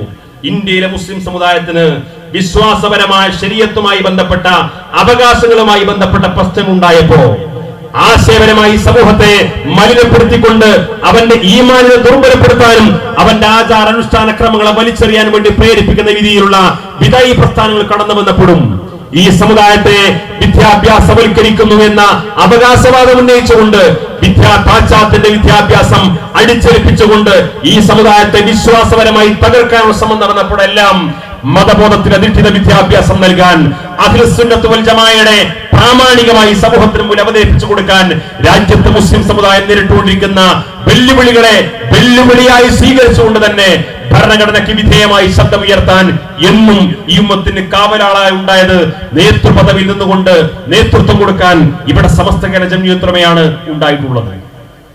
ഈ ഘട്ടങ്ങളിലെല്ലാം മറ്റു മതസംഘടനകളെ കുറിച്ച് ഞാനൊന്നും പറയുന്നില്ല. നിങ്ങൾക്ക് നിഷ്പക്ഷമായി പരിശോധിക്കാം. ഈ ഘട്ടങ്ങളിലെല്ലാം ഈ മതസംഘടനകൾക്ക് ഇവിടെ എന്ത് പണിയായിരുന്നു എന്ന് നിങ്ങൾ ആലോചിക്കുമ്പോഴാണ് സമസ്ത കേരള ജംഇയ്യത്തുൽ ഉലമ ഇവിടെ എന്ത് നിർവഹിച്ചുകൊണ്ടിരിക്കുന്നു എന്ന് തിരിച്ചറിയാൻ സാധിക്കുക. ഞാൻ അവസാനിപ്പിക്കുന്നു. ഇതൊക്കെ പറയുമ്പോഴും പല ആളുകളും ചോദിക്കും, ഇങ്ങനൊക്കെ പറഞ്ഞ പ്രസംഗിച്ചൊക്കെ ശരി തന്നെയാണ്, പക്ഷെ എന്താ അപ്പൊ അതിനു മാത്രം സമസ്ത ഇവിടെ ചെയ്ത്? എന്താ അപ്പൊ നിങ്ങൾ അതിനു മാത്രം സമസ്ത ഇവിടെ എന്താ ചെയ്തത്? നമ്മളെ പല ആളുകളും ആലങ്കാരികമായ ഭാഷയിൽ പറയാറുണ്ട്, ഞങ്ങൾ ഇങ്ങനെ 10,000-ഓളം മദ്രസ നടത്തുന്നുണ്ട്, ആയിരക്കണക്കിന് മഹല്ലുകൾ, മദ്രസകൾ, അറബി കോളേജുകൾ, യതീംഖാനകൾ, ഒരുപാട് വിദ്യാഭ്യാസ സ്ഥാപനങ്ങൾ. അപ്പൊ തിരിച്ചു ചോദിക്കും, മദ്രസനെ നിങ്ങൾ ഉണ്ടാക്കിയല്ലോ, ഞങ്ങൾ നാട്ടിൽ നിന്ന് കാശ് പിരിച്ചെടുത്തുണ്ടാക്കിയതല്ലേ? നിങ്ങളൊരു മുഅല്ലിമിന് ശമ്പളം കൊടുക്കുന്നില്ലല്ലോ. നിങ്ങൾ പറഞ്ഞ മുഅല്ലിമിന് ഞങ്ങളല്ലേ ശമ്പളം കൊടുക്കുന്നത്? നിങ്ങൾ പരീക്ഷ നടത്തുന്നു പറയും, ആ പരീക്ഷയ്ക്ക് ഫീസ് ഞങ്ങളെ കുട്ടികൾ അടച്ചുകൊണ്ടല്ലേ? നിങ്ങൾ പാഠപുസ്തകം എന്ന് പറയും, ഞങ്ങൾ കാശ് എന്നിട്ടല്ലേ നിങ്ങൾ പാഠപുസ്തകം തരുന്നത്? പിന്നെന്താ സമസ്തക്ക് ഇതിന്റെ റോൾ? പലരും ചോദിക്കുന്നൊരു ചോദ്യമാണ്. മദ്രസ ഞങ്ങളെ നാട്ടുകാരുണ്ടാക്കും, മദ്രസയിൽ ഉസ്താദുമാർക്ക് ഞങ്ങൾ ശമ്പളം കൊടുക്കും, മദ്രസയിൽ കുട്ടികൾ പഠിപ്പിക്കാൻ വേണ്ടി പാഠപുസ്തകം നിങ്ങൾ തരുമ്പോൾ കാശ് തന്നിട്ട് പാഠപുസ്തകം വാങ്ങും, പരീക്ഷ എഴുതുമ്പോൾ പരീക്ഷയ്ക്ക് ഫീസ് അടക്കണം, അല്ലാതെ ക്ഷേമനിധി സമ്മേളനം എന്നൊക്കെ പറഞ്ഞിട്ട് വേറെ നിങ്ങൾ പിരിവ് നടത്തുന്നു. ഇങ്ങനെയൊക്കെയുള്ള മദ്രസയുടെ എണ്ണം കൂട്ടി പറഞ്ഞിട്ട് ഇത് സമസ്തയുടെ മദ്രസയാണ് എന്ന് പറയുന്നതിൽ എന്ത് ന്യായമാണുള്ളത്? വളരെ പ്രധാനപ്പെട്ട ചോദ്യമാണ്. പക്ഷെ നമ്മൾ തിരിച്ചറിയേണ്ട കാര്യം, ഏതെങ്കിലും ഒരു നാട്ടിൽ ഒരു മദ്രസക്ക് തറക്കല്ലിട്ടാൽ പിറ്റേ ദിവസം സമസ്തയുടെ ഓഫീസിൽ നിന്ന് ഇവിടെ ആള് വന്നിട്ട് നിങ്ങളെ ആ മദ്രസയുടെ പണി പൂർത്തിയാകുമ്പോൾ അത് സമസ്ത കേരള ഇസ്ലാം മത വിദ്യാഭ്യാസ ബോർഡിൽ രജിസ്റ്റർ ചെയ്യണം എന്ന് പറയാൻ ഇവിടെ ആരും വരാറില്ല.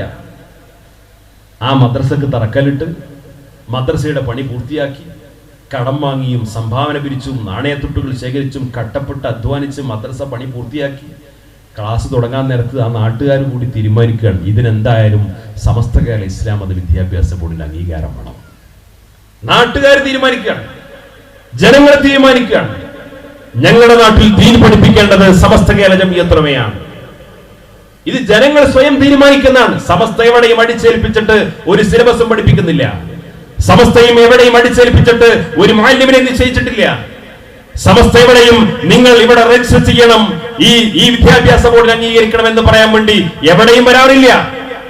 ജനങ്ങൾ സ്വയം കൂടിയാലോചിച്ചുകൊണ്ട് ഞങ്ങളുടെ നാട്ടിൽ ഞങ്ങളുടെ മക്കൾക്ക് ദീൻ പഠിപ്പിക്കേണ്ടത് സമസ്ത കേരള ഇസ്ലാം മത വിദ്യാഭ്യാസ ബോർഡായിരിക്കണം. ആ സമസ്ത കേരള ഇസ്ലാം മത വിദ്യാഭ്യാസ ബോർഡിന് നേതൃത്വം കൊടുക്കുന്നത് ഇന്ന് കേരളത്തിലെ തലയെടുപ്പുള്ള സൂക്ഷ്മശാലികളായ ഉഹ്റവിയായ പണ്ഡിതന്മാരാണ്. അവരാണ് ഞങ്ങളുടെ നാട്ടിലെ ദീനീ കാര്യങ്ങൾക്ക് നേതൃത്വം കൊടുക്കേണ്ടത്. ഞങ്ങളുടെ പള്ളി അവർ അംഗീകരിക്കണം, ഞങ്ങളുടെ മഹൽ അംഗീകരിക്കണം, മദ്രസ അംഗീകരിക്കണം, അതിന്റെ സിലബസ് ആവണം ഞങ്ങളുടെ അറബി കോളേജിൽ, അതിന്റെ അംഗീകാരത്തോടു കൂടിയാവണം ഞങ്ങളുടെ യതീംഖാന പ്രവർത്തിക്കേണ്ടത് എന്ന് ജനങ്ങൾ സ്വയം തീരുമാനമെടുക്കുന്നതാണ്. ഇത് ജനങ്ങൾക്ക് സമസ്ത കേരള ജംഇയ്യത്തുൽ ഉലമക്ക് ജനങ്ങൾക്കിടയിൽ നേടാൻ സാധിച്ച സ്വീകാര്യതയാണ്. അതിനിപ്പോ അങ്ങനെ അസൂയ വെച്ച് ചേർന്നിട്ട് കാര്യമില്ല. അത് ജനങ്ങൾക്കിടയിൽ അംഗീകാരവും വിശ്വാസ്യതയും നേടിയെടുക്കാൻ സാധിച്ചതുകൊണ്ടാണ്. ആ അംഗീകാരവും വിശ്വാസ്യതയും നേടിയെടുക്കാൻ സാധിച്ച 9,700-ഓളം വരുന്ന മദ്രസകൾ ഇന്ന് സമസ്ത കേരള ഇസ്ലാം മത വിദ്യാഭ്യാസ ബോർഡ് നേടി. ആ ജനങ്ങൾ സ്വയം തീരുമാനമെടുത്ത് സമസ്തയിൽ അഫിലിയേറ്റ് ചെയ്ത ആയിരക്കണക്കിന് മഹല്ലുകൾ, ആ ജനങ്ങൾ സ്വയം തീരുമാനമെടുത്ത് ഞങ്ങൾക്ക് നിങ്ങളുടെ സിലബസ് വേണമെന്ന് പറഞ്ഞ 100 അറബി കോളേജുകൾ, യതീംഖാനകൾ, വിദ്യാഭ്യാസ സ്ഥാപനങ്ങൾ. ജനങ്ങൾ ഇങ്ങനെ തീരുമാനമെടുക്കാൻ കാരണം എന്താണ്? ഞങ്ങളുടെ വിദ്യാഭ്യാസവും ഞങ്ങളുടെ വിശ്വാസവും ഞങ്ങളുടെ സംസ്കാരവും ഞങ്ങൾക്ക് വിശ്വാസപരമായും കർമ്മപരമായും എല്ലാം നേതൃത്വം കൊടുക്കേണ്ടത്, ഞങ്ങൾക്ക് വിജ്ഞാനം നൽകേണ്ടത് സമസ്തയായിരിക്കണമെന്ന് ആ അതുല്യമായ ഒരു സ്വീകാര്യത ഈ പ്രസ്ഥാനത്തിന് ജനങ്ങൾക്കിടയിൽ ലഭ്യമായതുകൊണ്ടാണ്. അതുകൊണ്ടാണ് കേരളത്തിലെ മുസ്ലിം സമൂഹത്തിന് ഈ അർത്ഥത്തിലുള്ള അംഗീകാരവും സ്വീകാര്യതയും നേടാൻ സാധിച്ചത്. ഈ സമസ്ത കേരള ജംഇയ്യത്തുൽ ഉലമയുടെ ആഹ്വാനങ്ങൾക്കും താക്കീതുകൾക്കും വിധേയമായി കേരളത്തിലെ മുസ്ലിം സമൂഹം പതിറ്റാണ്ടുകളോളം ജീവിച്ചത് കൊണ്ടാണ് കേരളത്തിന് പുറത്തുള്ള സംസ്ഥാനങ്ങളിലെ മുസ്ലിങ്ങളിൽ നിന്ന് ഏറെ ഭിന്നമായി അന്തസ്സോടുകൂടി ജീവിക്കാൻ കഴിയുന്ന ഒരു പശ്ചാത്തലം മലബാറിലെ കേരളത്തിലെ മുസ്ലിം സമൂഹത്തിനുണ്ടായത്. ഇത് നമ്മൾ പറയുമ്പോൾ തിരിച്ചു പ്രതീക്ഷിക്കുന്ന ചില ചോദ്യങ്ങളുണ്ട്. അപ്പൊ നിങ്ങളെ മദ്രസ, നിങ്ങളെ സമസ്ത, നിങ്ങളെ മഹല്ല്, നിങ്ങളെ പള്ളി ഇതൊക്കെ ഉണ്ടായത് കൊണ്ടാണ് ഇപ്പൊ കേരളത്തിലെ മുസ്ലിങ്ങൾക്ക് ഈ വളർച്ചയും ഈ പുരോഗതിയൊക്കെ നേടാൻ സാധിച്ചത് എന്ന് നിങ്ങൾ പറയുന്നുണ്ടല്ലോ. അപ്പൊ ഞങ്ങളിവിടെ മദ്രസ നടന്നില്ലേ? ഞങ്ങൾക്കിവിടെ പള്ളി മഹല്ലൊക്കെ ഇല്ലേ? ഞങ്ങൾ ഇവിടെ ഒരുപാട് സംഘടനാ പ്രവർത്തനം നടത്തുന്നില്ലേ? ഇവിടെ വേറെയും കുറെ മതസംഘടനകൾ ഉണ്ടല്ലോ. അപ്പൊ കേരളത്തിലെ മുസ്ലിം സമുദായത്തിന്റെ മൊത്തത്തിലുള്ള പുരോഗതിയുടെ കാരണക്കാർ എന്ന് പറയുന്നത് സമസ്ത മാത്രമാണെന്ന് പറഞ്ഞു കഴിഞ്ഞാൽ സമ്മതിക്കാൻ പറ്റൂല. ഇവിടുത്തെ എല്ലാ മതസംഘടനകളും ഒരുപാട് പ്രവർത്തനം നടത്തിയതിന്റെ പേരിലാണ് കേരളത്തിലെ മുസ്ലിങ്ങൾക്ക് ഇങ്ങനെ വളർന്നു വരാൻ സാധിച്ചത്. അല്ലാതെ സമസ്തന്റെ മാത്രം ഒരു അവകാശമോ ക്രെഡിറ്റ് ആയിട്ട് കൊണ്ടുപോകുന്നത് ശരിയല്ല എന്ന് പറയാറുണ്ട്. അതിൽ തിരിച്ച് നമുക്കൊരു ചോദ്യം ചോദിക്കാം. ഞാനത് ചോദ്യോത്തരം എന്നുള്ള ആൾക്കല്ല, സാധാരണ ഇത്തരം ചോദ്യം ചോദിക്കുന്നിടത്തൊക്കെ തിരിച്ച് ചോദിക്കുന്ന ചോദ്യോത്തരം ഞാൻ തന്നെ പറഞ്ഞു പോയി കഴിഞ്ഞാൽ വീണ്ടും വരണമെന്ന് വിചാരിച്ചിട്ടാണ്. സമസ്ത കേരള ജമിയത്തുലമ മാത്രമല്ലല്ലോ, മറ്റു പല സംഘടനകളും സ്ഥാപനങ്ങളും സംവിധാനങ്ങളും ഒക്കെ ഇവിടെ ഉണ്ട്. അപ്പൊ എല്ലാവരും കൂടിയത് കൊണ്ടാണ് കേരളത്തിലെ മുസ്ലിം സമൂഹത്തിന് ഈ പുരോഗതി ഉണ്ടായത്. അതൊരു ന്യായമായ പ്രസ്താവനയാണ്. പക്ഷെ സമസ്ത കേരള ജമിയത്തുലമ നമുക്ക് വലിയ അവകാശവാദങ്ങളൊന്നുമില്ല. സമസ്ത കേരള ജമിയത്തുലമ എവിടെയുള്ളതെന്ന് ചോദിച്ചു കഴിഞ്ഞാൽ കേരളത്തിൽ വ്യാപകമായി പ്രവർത്തിച്ചുകൊണ്ടിരിക്കുന്നുണ്ട്.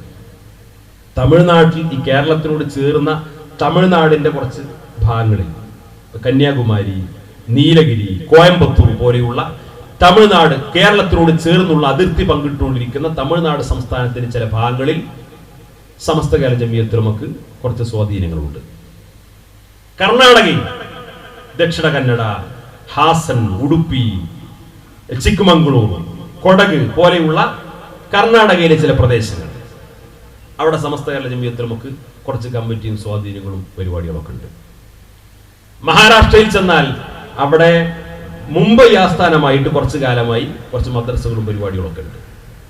ആന്ധ്രാപ്രദേശിൽ ചെന്നാൽ അവിടെ പൊങ്കന്നൂർ ആസ്ഥാനമായിട്ട് ദാൽഹുദയുടെ ചില പദ്ധതികൾ, ഒരു 10-50 മദ്രസകളും ഒരു സ്ഥാപനമൊക്കെ പ്രവർത്തിക്കുന്നുണ്ട്. ആസാമിൽ ചെന്നാൽ അവിടെ ദാൽഹുദയുടെ ഒരു ഓഫ് ക്യാമ്പസ് ഉണ്ട്. ബംഗാളിൽ ചെന്നാൽ അവിടെ ദാൽഹുദയുടെ ഒരു ഓഫ് ക്യാമ്പസ് ഉണ്ട്. ഇത്രക്കേ ഉള്ളൂ. നമുക്ക് സമസ്ത ഇത്രക്കേ ഉള്ളൂ. നമുക്കൊരു അഖിലേന്ത്യാ കമ്മിറ്റി ഒന്നുമില്ല. ഇത് നമുക്കൊരു പൊതുയോഗത്തിലും പറയാനുള്ള ഒന്ന് തന്നെയാണ്, സ്വകാര്യമായ സംഘടനാ ക്ലാസ്സിലും പറയാനുള്ളത് ഒന്ന് തന്നെയാണ്. സമസ്ത എന്ന് പറഞ്ഞാൽ ഇത്രക്കേ ഉള്ളൂ. പക്ഷേ കേരളത്തിൽ മതസംഘടനകൾ എന്ന് അവകാശപ്പെടുന്ന ഒരുപാട് സംഘടനകളുണ്ട്. ജമാഅത്തെ ഇസ്ലാമിയൊക്കെ ജമാഅത്തെ ഇസ്ലാമി ഹിന്ദ് എന്നാ പറയാറുള്ളത്. അവർ ദേശവ്യാപകമായി ഇന്ത്യ രാജ്യത്തുടനീളം പ്രവർത്തിച്ചുകൊണ്ടിരിക്കുന്നു എന്ന് പറയുന്ന സംഘടനയാണ്. മുജാഹിദ് പ്രസ്ഥാനം, അഖിലെ ഹദീസ് പോലെയുള്ള സമാന മനസ്കരുമായിട്ട് കൂടി യോജിച്ചുകൊണ്ട് ഇന്ത്യൻ ഇസ്ലാഹി മൂവ്മെന്റ് എന്നൊക്കെ പറഞ്ഞിട്ട് ദേശീയ തലത്തിൽ പ്രവർത്തിക്കുന്ന വലിയ അഖിലേന്ത്യാ സംഘടനയായിട്ടാണ് പരിചയപ്പെടുത്താറുള്ളത്. തബ്ലീഗ് ജമാഅത്ത് അഖില ലോക സംഘടനയാണെന്ന് പരിചയപ്പെടുത്താറുള്ളത്. എല്ലാ സംഘടന ദേശീയ തലത്തിൽ സമസ്തയിൽ നിന്ന് മാറിപ്പോയ ആളുകളും ആദ്യമായിട്ട് യൂണിറ്റ് കമ്മിറ്റിയും പഞ്ചായത്ത് കമ്മിറ്റിയും ഒക്കെ ഉണ്ടാക്കുന്നതിന് മുമ്പ് അഖിലേന്ത്യാ കമ്മിറ്റി ഉണ്ടാക്കിയിട്ട് അവിടെ നിന്ന് ഇങ്ങോട്ടാവുന്നത്. അവർക്കും ഒരുപാട് സ്ഥലങ്ങളിലൊക്കെ സ്വാധീനങ്ങൾ. അവരെ ഞാൻ ചെറുതാക്കി പറയല്ല, നമ്മളെക്കാൾ 50,000-60,000 ഒക്കെ മദ്രസ ഓരോ സംസ്ഥാനങ്ങളിലുള്ള ആളുകളാണ്. വലിയ പരിപാടികളാണ്. പക്ഷേ ഇവിടെ നമ്മൾ തിരിച്ചറിയേണ്ട സംഗതി നമ്മൾ ചോദിക്കുന്ന ചോദ്യം, സമസ്ത കേരള ജമിയത്തിൽ നമുക്ക് സ്വാധീനമില്ലാത്ത കേരളത്തിന്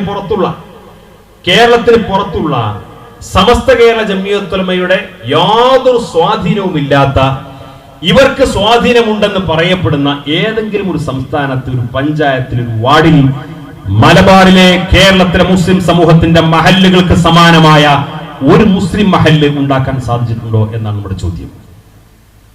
സമസ്ത കേരള ജമിയത്തിൽ നമുക്ക് ഒരു സ്വാധീനമില്ലാത്ത പ്രദേശം ഇന്ത്യ രാജ്യത്ത് ഒരുപാടുണ്ട്. സമസ്തക്ക് യാതൊരു സ്വാധീനവുമില്ലാത്ത, എന്നാൽ അഖിലേന്ത്യാ തലത്തിൽ പ്രവർത്തിച്ചുകൊണ്ടിരിക്കുന്ന ഇതുപോലെയുള്ള പല സംഘടനകൾക്കും സ്വാധീനമുണ്ടെന്ന് പറയപ്പെടുന്ന ഏതെങ്കിലും സംസ്ഥാനത്ത്, ഒരു ജില്ലയിൽ, ഒരു പഞ്ചായത്തിൽ, നമ്മുടെ ഒരു വാർഡിനോടും ഒരു മഹല്ലിനോടും പരിധിയിൽ വരുന്ന ഒരു മുസ്ലിം മഹല്ലെങ്കിലും ഒരു ബാങ്ക് വിളി കേട്ട് കഴിഞ്ഞാൽ പരിസരത്തെ മുസ്ലിം വീടുകളിൽ നിന്ന് നിസ്കരിക്കാൻ ജുമാ ജമാഅത്തുകൾക്ക് ആവേശപൂർവ്വം ചെന്നെടുക്കുന്ന ഒരു സാമൂഹ്യമായ പശ്ചാത്തലം ഒരു സ്ഥലം മതി, ഒരൊറ്റ സ്ഥലം ഉണ്ടാക്കിയെടുക്കാൻ സാധിച്ചിട്ടുണ്ടോ? സമസ്ത കേരള ജമിയത്തുലമ ഈ ഉമ്മത്തിന് നൽകുന്ന തർബിയത്തും സമസ്തേതര സംഘടനകൾ ഈ സമൂഹത്തിന് നൽകുന്ന തർബിയത്തും തമ്മിലുള്ള വ്യത്യാസം അതാണ്. ഇത് പറയുമ്പോൾ വീണ്ടും ഒരു ചോദ്യം കൂടി വരാറുണ്ട്. എന്താ ചോദ്യം? കേരളത്തിന്റെ സാമൂഹ്യ പരിസരവും കേരളത്തിന് പുറത്തുള്ള സംസ്ഥാനങ്ങളുടെ സാമൂഹ്യ പരിസരവും തമ്മിൽ വല്ലാത്ത വ്യത്യാസമുണ്ട്. നിങ്ങൾ ഈ പറഞ്ഞമാതിരി ഇവിടെ നീ അപ്പം ചുട്ടെടുക്കുന്ന പോലെ പെട്ടെന്ന് അവിടെ ചുട്ടെടുക്കാൻ പറ്റൂല. അതും ഒരു ന്യായമായ വർത്തമാനമാണ്. കേരളത്തിന്റെ സാമൂഹ്യ പരിസരവും കേരളത്തിന് പുറത്തുള്ള സംസ്ഥാനങ്ങളെ സാമൂഹ്യ പരിസരവും തമ്മിൽ ഒരുപാട് വ്യത്യാസമുണ്ട്. ആ വ്യത്യാസം കൃത്യമായിട്ട് തിരിച്ചറിയണം, അല്ലെങ്കിൽ ഇതേപോലുള്ള അബദ്ധങ്ങളൊക്കെ പറഞ്ഞു പോകും എന്ന് പറഞ്ഞ് പരിഹസിക്കും. എന്നാൽ അതിനും അപവാദമായിട്ട് ചില കാര്യങ്ങൾ സൂചിപ്പിക്കാനുണ്ട്. ഏതാനും വർഷങ്ങൾക്ക് മുമ്പാണ്, ഇതേപോലൊന്നും പുരോഗതിയും സംവിധാനമൊക്കെ ഉണ്ടാകുന്നതിന് മുമ്പ്, സമസ്തയ്ക്ക് ഇത്ര പോലും സ്വാധീനങ്ങൾ കേരളേതര സംസ്ഥാനങ്ങളിൽ ഉണ്ടാകുന്നതിന് മുമ്പ് മഹാനായ സയ്യിദ് ഉമർ അലി ശിഹാബ് തങ്ങളും മഹാനായ ചെറുശ്ശേരി ഉസ്താദൊക്കെ ജീവിച്ചിരിക്കുന്ന കാലം അല്ലാഹുവിന്റെ പരലോകത്തെ ദർജ ഉയർത്തി കൊടുക്കുമാറാകട്ടെ. ഞാൻ നേരത്തെ പറഞ്ഞ ആന്ധ്രാപ്രദേശിലെ പൊങ്കന്നൂർ എന്ന് പറയുന്ന സ്ഥലത്ത് കുറച്ച് സ്ഥലം ഭൂമി സംഘടിപ്പിച്ച് സമസ്തയുടെ നേതാക്കൾ ഒന്നിച്ചങ്ങോട്ട് ചെന്നു. ഒരു മുസ്ലിം കർഷക ഗ്രാമമാണ്. വലിയ സാമ്പത്തിക ശേഷിയുള്ള ആളുകളല്ല, വലിയ വലിയ ജന്മിമാരുടെ കൃഷിത്തോട്ടങ്ങളിൽ പോയി രാവിലെ മുതൽ വൈകുന്നേരം വരെ അധ്വാനിച്ച്, കൃഷിത്തോട്ടങ്ങളിൽ അധ്വാനിച്ച് അവർക്ക് കിട്ടുന്ന നാണയത്തുട്ടുകൾ ശേഖരിച്ച്, ചില ആളുകൾ കിട്ടുന്ന കാശുകൊണ്ട് മദ്യപിച്ചിട്ട് കിടന്നുറങ്ങും, ചില ആളുകൾ ഭക്ഷണം കഴിച്ച് കിടന്നുറങ്ങും. അങ്ങനെ അവർക്ക് വെള്ളിയാഴ്ച ഞായറാഴ്ച ഒരേ പോലെയാണ്. മതപരമായിട്ടൊന്നും യാതൊരു ബന്ധവുമില്ലാത്ത എന്നാൽ മുസ്ലിം ഗ്രാമമാണ്. അങ്ങനത്തെ ഒരു നാട്ടിൽ കുറച്ച് ഭൂമി വാങ്ങി അവിടെ വലിയൊരു പന്തലിട്ട് എല്ലാവർക്കും ഭക്ഷണം ഉണ്ടാവും എന്നൊക്കെ പറഞ്ഞ് കുറച്ച് ആളുകളെ വിളിച്ചുകൂട്ടി. പരിസര പ്രദേശങ്ങളിലുള്ള മുസ്ലിം ഗ്രാമവാസികളെ മുഴുവൻ വിളിച്ചുകൂട്ടി. മഹാനായ ചെറുശ്ശേരി ഉസ്താദ് സയ്യിദ് ഉമർ അലി ശിഹാബ് തങ്ങൾ, ബഹാവുദ്ദീൻ ഗൂരിയാട് ഉൾപ്പെടെയുള്ള സമസ്തയുടെ നേതാക്കളൊക്കെ വേദിയിലുണ്ട്. അവർ പറഞ്ഞു, ഞങ്ങൾ കേരളത്തിൽ നിന്ന് വരികയാണ്, ഞങ്ങൾ കേരളത്തിൽ നിന്ന് വരികയാണ്. അവിടെ സമസ്ത കേരള ജമിയത്തുൽ ഉലമ എന്ന് പറയുന്ന ഒരു സംഘടന ഉണ്ട്. ആ സംഘടന കീഴിൽ ധാരാളം വിദ്യാഭ്യാസ സ്ഥാപനങ്ങളൊക്കെ ഉണ്ട്. ആ വിദ്യാഭ്യാസ സ്ഥാപനങ്ങളൊക്കെ പഠിച്ചു വളർന്ന വിദ്യാർത്ഥികൾക്ക് ഒരുപാട് പുരോഗതി കൈവരിക്കാൻ സാധിച്ചിട്ടുണ്ട്. അവർക്കും നല്ല തൊഴിലും നല്ല ജീവിതവും ഒക്കെ മെച്ചപ്പെടുത്താൻ സാധിച്ചു. അവരിലൂടെ ഒരു സമൂഹത്തിന് തന്നെ വലിയ മാറ്റങ്ങൾ ഉണ്ടാക്കാൻ സാധിച്ചു. നിങ്ങളൊക്കെ ഇങ്ങനെ കൃഷി ചെയ്ത് വെയിലിനോടും മഴയോടും മല്ലിട്ട് കട്ടപ്പെട്ട് ജീവിക്കുന്ന ഈ അവസ്ഥയിൽ നിന്ന് നിങ്ങളുടെ മക്കൾക്കെങ്കിലും ഈ ഒരു അവസ്ഥ വരാതിരിക്കാൻ വേണ്ടി നിങ്ങൾ ആകെ ഞങ്ങൾക്ക് ചെയ്തു തരേണ്ടത്, നിങ്ങൾ എല്ലാവരും ഒന്ന് വരി നിൽക്ക്, ഞങ്ങളുടെ ഫോട്ടോ എടുക്കട്ടെ, എന്നിട്ട് ഗൾഫിൽ പോയി വരാം എന്നല്ല പറഞ്ഞത്. അവരോട് പറഞ്ഞു, നിങ്ങളാകെ ഞങ്ങൾക്ക് തരേണ്ടത്, ഞങ്ങൾ ഇവിടെ നിങ്ങളുടെ കൺമുന്നിൽ ഒരു സ്ഥാപനം ഉണ്ടാക്കും, ഒരു പള്ളി, ഒരു സ്ഥാപനം ഉണ്ടാക്കും. നിങ്ങളുടെ കുട്ടികൾ അവിടെ കൊണ്ടുവന്ന് ചേർക്കണം. ആ കുട്ടികൾക്ക് ഞങ്ങൾ സൗജന്യമായിട്ട് ഭക്ഷണം കൊടുക്കും, സൗജന്യമായിട്ട് വസ്ത്രം കൊടുക്കും, സൗജന്യമായിട്ട് അവർക്ക് വിദ്യാഭ്യാസം നൽകും. അവർക്ക് എന്തെങ്കിലും രോഗങ്ങളോ പ്രയാസങ്ങളോ ഉണ്ടായി കഴിഞ്ഞാൽ ഞങ്ങൾ ചികിത്സിക്കുകയും ചെയ്യും. നിങ്ങൾക്ക് ഏത് സമയത്തും അവരെ വന്ന് കാണാം, വിശേഷണങ്ങൾ അറിയാം, കാര്യങ്ങളൊക്കെ അന്വേഷിക്കാം. ഞങ്ങൾ ഈ കുട്ടികളെ എങ്ങോട്ടും കൊണ്ടുപോകില്ല. നിങ്ങളുടെ നാട്ടിൽ ഈ സ്ഥാപനത്തിൽ വെച്ച് ഞങ്ങൾ പഠിപ്പിച്ചു കൊണ്ടുപോകും. അപ്പൊ സ്വാഭാവികമായിട്ടും അതേപോലെ ഒരു പിന്നാക്ക പ്രദേശത്ത് യാതൊരു അധ്വാനവും ഇല്ലാതെ സ്വന്തം കൺമുന്നിൽ വെച്ചുകൊണ്ട് മക്കൾക്ക് വിദ്യാഭ്യാസവും ഭക്ഷണവും വസ്ത്രവും താമസവും എല്ലാം നൽകുന്ന ഒരു പദ്ധതി എന്ന് പറയുമ്പോൾ വളരെ ആവേശപൂർവ്വം ഏറ്റെടുക്കും. അതാണല്ലോ ഉണ്ടാവുക, വളരെ ആവേശപൂർവ്വം ഏറ്റെടുക്കും. പക്ഷെ അവിടെ മറിച്ച സംഭവിച്ചു. അവിടുത്തെ നാട്ടുപ്രമാണിമാർ ഈ പ്രസംഗവും കാര്യങ്ങളും കേട്ടപ്പോ അവര് മെല്ലെ നേതാക്കന്മാരടുത്ത് വന്നിട്ട് പറഞ്ഞു, നിങ്ങൾ പറഞ്ഞതൊക്കെ വലിയ നല്ല പദ്ധതിയാണ്, ലക്ഷക്കണക്കിന് രൂപ ചെലവുള്ള വലിയ പദ്ധതിയാണ്. പക്ഷെ തൽക്കാലം ഞങ്ങൾക്ക് പള്ളിയും സ്ഥാപനമൊന്നും ആവശ്യമില്ല. ഞങ്ങൾക്ക് തൽക്കാലം പള്ളിയും സ്ഥാപനമൊന്നും ഇവിടെ ആവശ്യമില്ല. ഞങ്ങൾക്ക് ആവശ്യം ഞങ്ങളുടെ കൃഷിത്തോട്ടങ്ങൾ വരൾച്ച നേരിട്ടിട്ട് കഠിനമായ ചൂടും സഹിക്കാൻ കഴിയാതെ കൃഷികളൊക്കെ ഉണങ്ങി പ്രയാസപ്പെട്ടുകൊണ്ടിരിക്കുകയാണ്. അതുകൊണ്ട് നിങ്ങൾ ഈ ചെലവഴിക്കുന്ന ലക്ഷങ്ങളിൽ ഒരു ചെറിയ വിഹിതം ചെലവഴിച്ചു കഴിഞ്ഞാൽ ഞങ്ങളുടെ ഈ തോട്ടങ്ങളിലേക്ക് വെള്ളമെത്തിക്കാൻ പറ്റുന്ന ഒരു ജലസേചന പദ്ധതി നിങ്ങൾക്ക് ആവിഷ്കരിക്കാൻ സാധിക്കും. തൽക്കാലപ്പോൾ കൃഷിത്തോട്ടങ്ങളിലേക്ക് വെള്ളം എത്തിയാൽ മതി, എന്നാൽ ഞങ്ങൾക്ക് തൊഴിലെടുക്കാൻ അവസരം ഉണ്ടാകും, ഞങ്ങൾക്ക് വരുമാനമായി. തൽക്കാലപ്പോൾ ഞങ്ങളുടെ മക്കൾക്ക് വിദ്യാഭ്യാസം ഒന്നും കാര്യമൊന്നും വേണ്ട. നിങ്ങൾ ആലോചിച്ച് നോക്കൂ, അങ്ങനെ ഒരു മറുപടി പറയുന്ന ആ സമൂഹത്തിന്റെ നിലവാരം നിങ്ങൾ പരിശോധിച്ച് നോക്ക്. അവരുടെ മതബോധം നിങ്ങൾ ആലോചിച്ച് നോക്ക്. അവർക്ക് അവരുടെ സമൂഹത്തെക്കുറിച്ച്, അവരുടെ ലക്ഷ്യത്തെക്കുറിച്ച്, അവരുടെ തലമുറയെക്കുറിച്ച്, അവരുടെ മക്കളെക്കുറിച്ചുള്ള കാഴ്ചപ്പാട് ആലോചിച്ച് നോക്ക്. എല്ലാം സൗജന്യമായി നൽകാമെന്ന് പറയുമ്പോഴാണ് ഈ മറുപടി. മഹാനായ സയ്യിദ് ഉമർ അലി ശിഹാബ് തങ്ങളാണ്, വെള്ളമല്ലേ നിങ്ങൾക്ക് വേണ്ടത്, അത് ഞങ്ങൾ കൊണ്ടുവന്നിട്ടുണ്ട്, എല്ലാവരും ഇരിക്കുമെന്ന് പറഞ്ഞു. ഉമർ അലി തങ്ങൾ പിന്നെ അങ്ങനെയാണ്, മറുപടി പെട്ടെന്ന് വരും. നിങ്ങൾക്ക് വെള്ളമല്ലേ വേണ്ടത്, വെള്ളം ഞങ്ങൾ കൊണ്ടുവന്നിട്ടുണ്ട്, എല്ലാവരും ഇരിക്കുമെന്ന് പറഞ്ഞു. അവിടെ നേതാക്കന്മാരുടെ പ്രഭാഷണങ്ങൾ നടന്നു. അവസാനം ആ മസ്ജിദിന് അവിടെ തറക്കല്ലിടൽ കർമ്മം നടന്നു. ആ സ്ഥാപനത്തിന് തറക്കല്ലിടൽ കർമ്മം നടന്നു. ആ പരിപാടിക്ക് അവസാനിക്കാൻ സമയത്ത് മഹാനായ സമസ്ത കേരള ജമിയത്തുൽ ഉലമയുടെ ജനറൽ സെക്രട്ടറിയായിരുന്ന ചെറുശ്ശേരി ഉസ്താദിനോട് സയ്യിദ് ഉമർ അലി ശിഹാബ് തങ്ങൾ പറഞ്ഞു, നമ്മൾ ഈ പരിപാടി പിരിയുന്നതിന് മുമ്പ് നമ്മൾ ഇവർക്കൊരു വാക്ക് കൊടുത്തിട്ടുണ്ട്. അവർക്ക് ആവശ്യമായ വെള്ളം നമ്മൾ കൊണ്ടുവന്നിട്ടുണ്ട് എന്ന് പറഞ്ഞിട്ടുണ്ട്. അതുകൊണ്ട് ഈ കൃഷിത്തോട്ടങ്ങൾക്ക് ആവശ്യമായ രീതിയിൽ നല്ല രീതിയിൽ ഒരു മഴ പെയ്യാൻ വേണ്ടി നിങ്ങൾ ഇപ്പോൾ ഇവിടുന്ന് ദുആ ചെയ്യണമെന്ന്. മഹാനായ സയ്യിദ് ഉമർ അലി ശിഹാബ് തങ്ങളുടെ നിർദ്ദേശപ്രകാരം ചെറുശ്ശേരി ഉസ്താദ് ഫാത്തിഹ വിളിച്ചു. ആ സ്റ്റേജിൽ വെച്ചുകൊണ്ട് ദുആ ചെയ്യുന്നു. അവരെല്ലാം ഒരുമിച്ച് കൂടി ആ മഴയ്ക്ക് വേണ്ടിയിട്ടുള്ള ദുആയിൽ അവരെല്ലാം അവിടെ ആമീൻ പറഞ്ഞ് വളരെ ഭക്തിസാന്ദ്രമായ ആ ദുആ കഴിഞ്ഞ് സ്വലാത്ത് ചൊല്ലി നന്ദി പറഞ്ഞ് പിരിഞ്ഞു. നേതാക്കന്മാരൊക്കെ നാട്ടിലേക്ക് തിരിച്ചു പോരുകയാണ്. പൊങ്കന്നൂർ റെയിൽവേ സ്റ്റേഷനിലേക്ക് തിരിച്ചു പോരാൻ വേണ്ടി കാറിൽ ഇങ്ങനെ യാത്ര ചെയ്തുകൊണ്ടിരിക്കുമ്പോ ഏതാനും മണിക്കൂറുകൾ പിന്നിട്ടേ ഉള്ളൂ. അവർ പൊങ്കന്നൂർ റെയിൽവേ സ്റ്റേഷനിലേക്ക് എത്തിയിട്ടില്ല. റെയിൽവേ സ്റ്റേഷനിലേക്ക് കാറിൽ യാത്ര ചെയ്തുകൊണ്ടിരിക്കുമ്പോൾ നമ്മൾ ഈ പ്രോഗ്രാം നടന്ന സ്ഥലത്ത് നിന്ന് അവിടുത്തെ സംഘാടകരും പ്രതിനിധികളും നിരന്തരമായി ഫോൺ ചെയ്തുകൊണ്ടിരിക്കുമ്പോ അവർ ഓരോരുത്തരും കാറിലെ നേതാക്കന്മാരോട് വിളിച്ചു പറഞ്ഞുകൊണ്ടിരിക്കുന്നത്, ഇവിടെ കോരിച്ചൊരിയുന്ന മഴ പെയ്തുകൊണ്ടിരിക്കുന്നു, ഇവിടുത്തെ വൃദ്ധന്മാരും കുട്ടികളും ഒക്കെ ഈ മഴവെള്ളത്തിൽ തുള്ളിച്ചാടിക്കൊണ്ട് അവർ ആർത്ത് വിളിച്ചു പറഞ്ഞുകൊണ്ടിരിക്കുന്നു. ആ പണ്ഡിതന്മാര് പറയുന്ന ആ പള്ളി ഞങ്ങൾ സ്വീകരിക്കാൻ തയ്യാറാണ്, ഞങ്ങളെ കുട്ടികളെ കൊടുക്കാൻ തയ്യാറാണ്, ഞങ്ങളെ ഭൂമി കൊടുക്കാൻ തയ്യാറാണ്, ഞങ്ങൾ സർവസ്വവും അവർ പറയുന്നതിലേക്ക് കൊടുക്കാൻ തയ്യാറാണ് എന്ന് പറഞ്ഞുകൊണ്ട് അവിടെ കോരിച്ചൊരിയുന്ന മഴ പെയ്തുകൊണ്ടിരിക്കുന്നു. ആ മഴയിൽ അവിടുത്തെ വൃദ്ധന്മാരും കുട്ടികളും മുതിർന്നവരും ഒക്കെ തുള്ളിച്ചാടിക്കൊണ്ട് ആഹ്ലാദം പങ്കിട്ടുകൊണ്ടിരിക്കുന്നു എന്ന ഫോൺ കോളുകളാണ് വന്നത്. ഇതാരും സ്വപ്നം കണ്ടല്ല. ചെറുശ്ശേരി ഉസ്താദെ മരണപ്പെട്ടു പോയിട്ടുള്ളൂ, ഉമർ അലി ശിഹാബ് തങ്ങളെ മരണപ്പെട്ടു പോയിട്ടുള്ളൂ. അതിന് സാക്ഷികളായ ആളുകളെല്ലാം ഇന്ന് അവിടെയുണ്ട്. ഈ പ്രാർത്ഥന ഉണ്ടാക്കിയിട്ടുള്ള, ആ പ്രാർത്ഥനയ്ക്ക് ഉത്തരം കണ്ടിട്ടുള്ള ആ മഹാനായ ചെറുശ്ശേരി ഉസ്താദിന്റെയും ഉമർ അലി തങ്ങളുടെയും സാന്നിധ്യം കൊണ്ട് അവിടെ ഉണ്ടായിട്ടുള്ള ആ അത്ഭുതത്തിന്റെ പശ്ചാത്തലമാവാം നിങ്ങൾക്ക് ആർക്കും ഇന്ന് ആന്ധ്രാപ്രദേശിലെ പൊങ്കന്നൂരിൽ പോയി നോക്കിയാൽ അറിയാം. ഈ കുറുവന്തേരിയിലുള്ള പാറക്കടവിലുള്ള ഈ പരിസര പ്രദേശങ്ങളിലുള്ള ഒരു പള്ളിയിൽ നിന്ന് ബാങ്ക് വിളിച്ചാൽ അതിന്റെ പരിസര പ്രദേശത്തെ മുസ്ലിം വീടുകളിൽ നിന്ന് ജുമാ ജമാഅത്തുകൾക്ക് ആത്മാർത്ഥമായി നിസ്കാരം ജമാഅത്തായിട്ട് നിസ്കരിക്കാൻ വേണ്ടി കടന്നു വരുന്നത് പോലെ ഒരു മുസ്ലിം ഗ്രാമത്തിന്റെ പ്രതീതി അവിടെ സൃഷ്ടിക്കപ്പെട്ടിരിക്കുന്നുവെന്ന് മാത്രമല്ല, സമസ്ത കേരള ഇസ്ലാം മത വിദ്യാഭ്യാസ ബോർഡിന്റെ 40-ലധികം വരുന്ന മദ്രസകൾ അതിന്റെ ചുറ്റുള്ള ഗ്രാമങ്ങളിൽ സ്ഥാപിക്കാനും നൂറുകണക്കിന് വിദ്യാർത്ഥികൾ സമസ്തയുടെ വിദ്യാഭ്യാസം നേടുന്നൊരവസ്ഥയിലേക്ക് ആ ഗ്രാമത്തെ പുനർനിർമ്മിക്കാൻ സാധിച്ചു. ഇത് ഒരു ഗ്രാമമല്ല, ഇന്ന് ഇന്ത്യയിലെ വിവിധ സംസ്ഥാനങ്ങളിൽ ഒറ്റപ്പെട്ട കേന്ദ്രങ്ങളിലാണെങ്കിൽ പോലും സമസ്ത കേരള ജംഇയ്യത്തുൽ ഉലമയുടെ കരസ്പർശമേറ്റു എന്ന് പറയപ്പെടാവുന്ന എല്ലാ പ്രദേശങ്ങളിലും ഈ സമസ്ത കേരള ജംഇയ്യത്തുൽ ഉലമയുടെ പണ്ഡിതന്മാർ ഈ ഉമ്മത്തിന് നൽകിയിട്ടുള്ള തർബിയത്തിന്റെ അത്ഭുതകരമായ വിഭവങ്ങളെ അവിടുത്തെ സാമൂഹ്യ മാറ്റത്തിൽ നമുക്ക് കൃത്യമായിട്ട് തിരിച്ചറിയാൻ സാധിക്കും. ഇത് ഈ പ്രസ്ഥാനത്തിന്റെ മാത്രം പ്രത്യേകതയാണ്.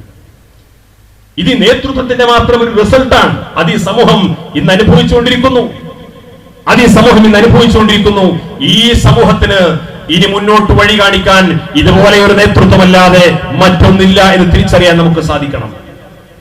ഈ നേതൃത്വത്തെ അംഗീകരിക്കാനും ഈ നേതൃത്വത്തിന്റെ ആഹ്വാനങ്ങൾക്കും താക്കീതുകൾക്കും വിധേയമായി മുന്നോട്ട് പോകാനും സാധിക്കുമ്പോഴാണ് സമ്പൂർണമായ കാമിലായ ഈമാനോടുകൂടി ജീവിക്കാനും മരിക്കാനും നമുക്ക് സാധിക്കുക.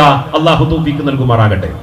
ഈ പ്രസ്ഥാനത്തിന്റെ മഹത്വം എത്രമേൽ പറഞ്ഞാലും അതിനേക്കാൾ അപ്പുറമെല്ലാം, അതിന്റെ എല്ലാം പുറമെ ഒരൊറ്റ വാചകത്തിൽ ഒതുക്കാനുള്ള കാര്യം സമസ്ത കേരള ജംഇയ്യത്തുൽ ഉലമ എന്ന് പറയുന്ന ഈ പണ്ഡിത പ്രസ്ഥാനം 1926 മുതൽ ഈ 2017 എത്തി നിൽക്കുന്ന ഈ സന്ദർഭം വരെ ഒരേ ഒരു കാര്യമാണ് പരമപ്രധാനമായിട്ടുള്ളത്.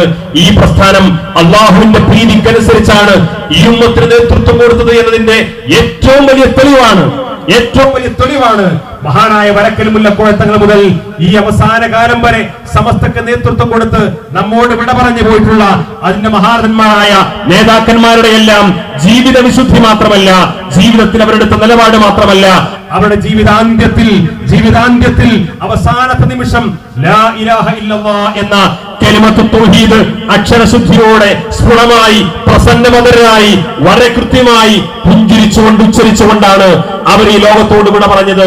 ഹബീബായ റസൂലുള്ളാഹി സ്വല്ലല്ലാഹു അലൈഹി വസല്ലം തങ്ങൾ പറഞ്ഞു, ഒരു മനുഷ്യന്റെ ജീവിതത്തിലെ അവസാനത്തെ വാചകം ലാ ഇലാഹ ഇല്ലല്ലാഹ് എന്ന കലിമത്തു തൗഹീദ് ആണെങ്കിൽ ആ മനുഷ്യൻ സ്വർഗ്ഗത്തിൽ പ്രവേശിക്കപ്പെടും എന്നല്ല പറഞ്ഞത്, ദഖലൽ ജന്ന, സ്വർഗ്ഗത്തിൽ പ്രവേശിച്ചു കഴിഞ്ഞു എന്ന് മുഹമ്മദ് മുസ്തഫ സ്വല്ലല്ലാഹു അലൈഹി വസല്ലം തങ്ങൾ പറഞ്ഞിട്ടുണ്ടെങ്കിൽ നാം മനസ്സിലാക്കണം, ഈ നേതൃത്വം അള്ളാഹുവിന്റെ പ്രീതിക്കനുസരിച്ചാണ് ഈ സമുദായത്തിന് നായകത്വം വഹിച്ചത്.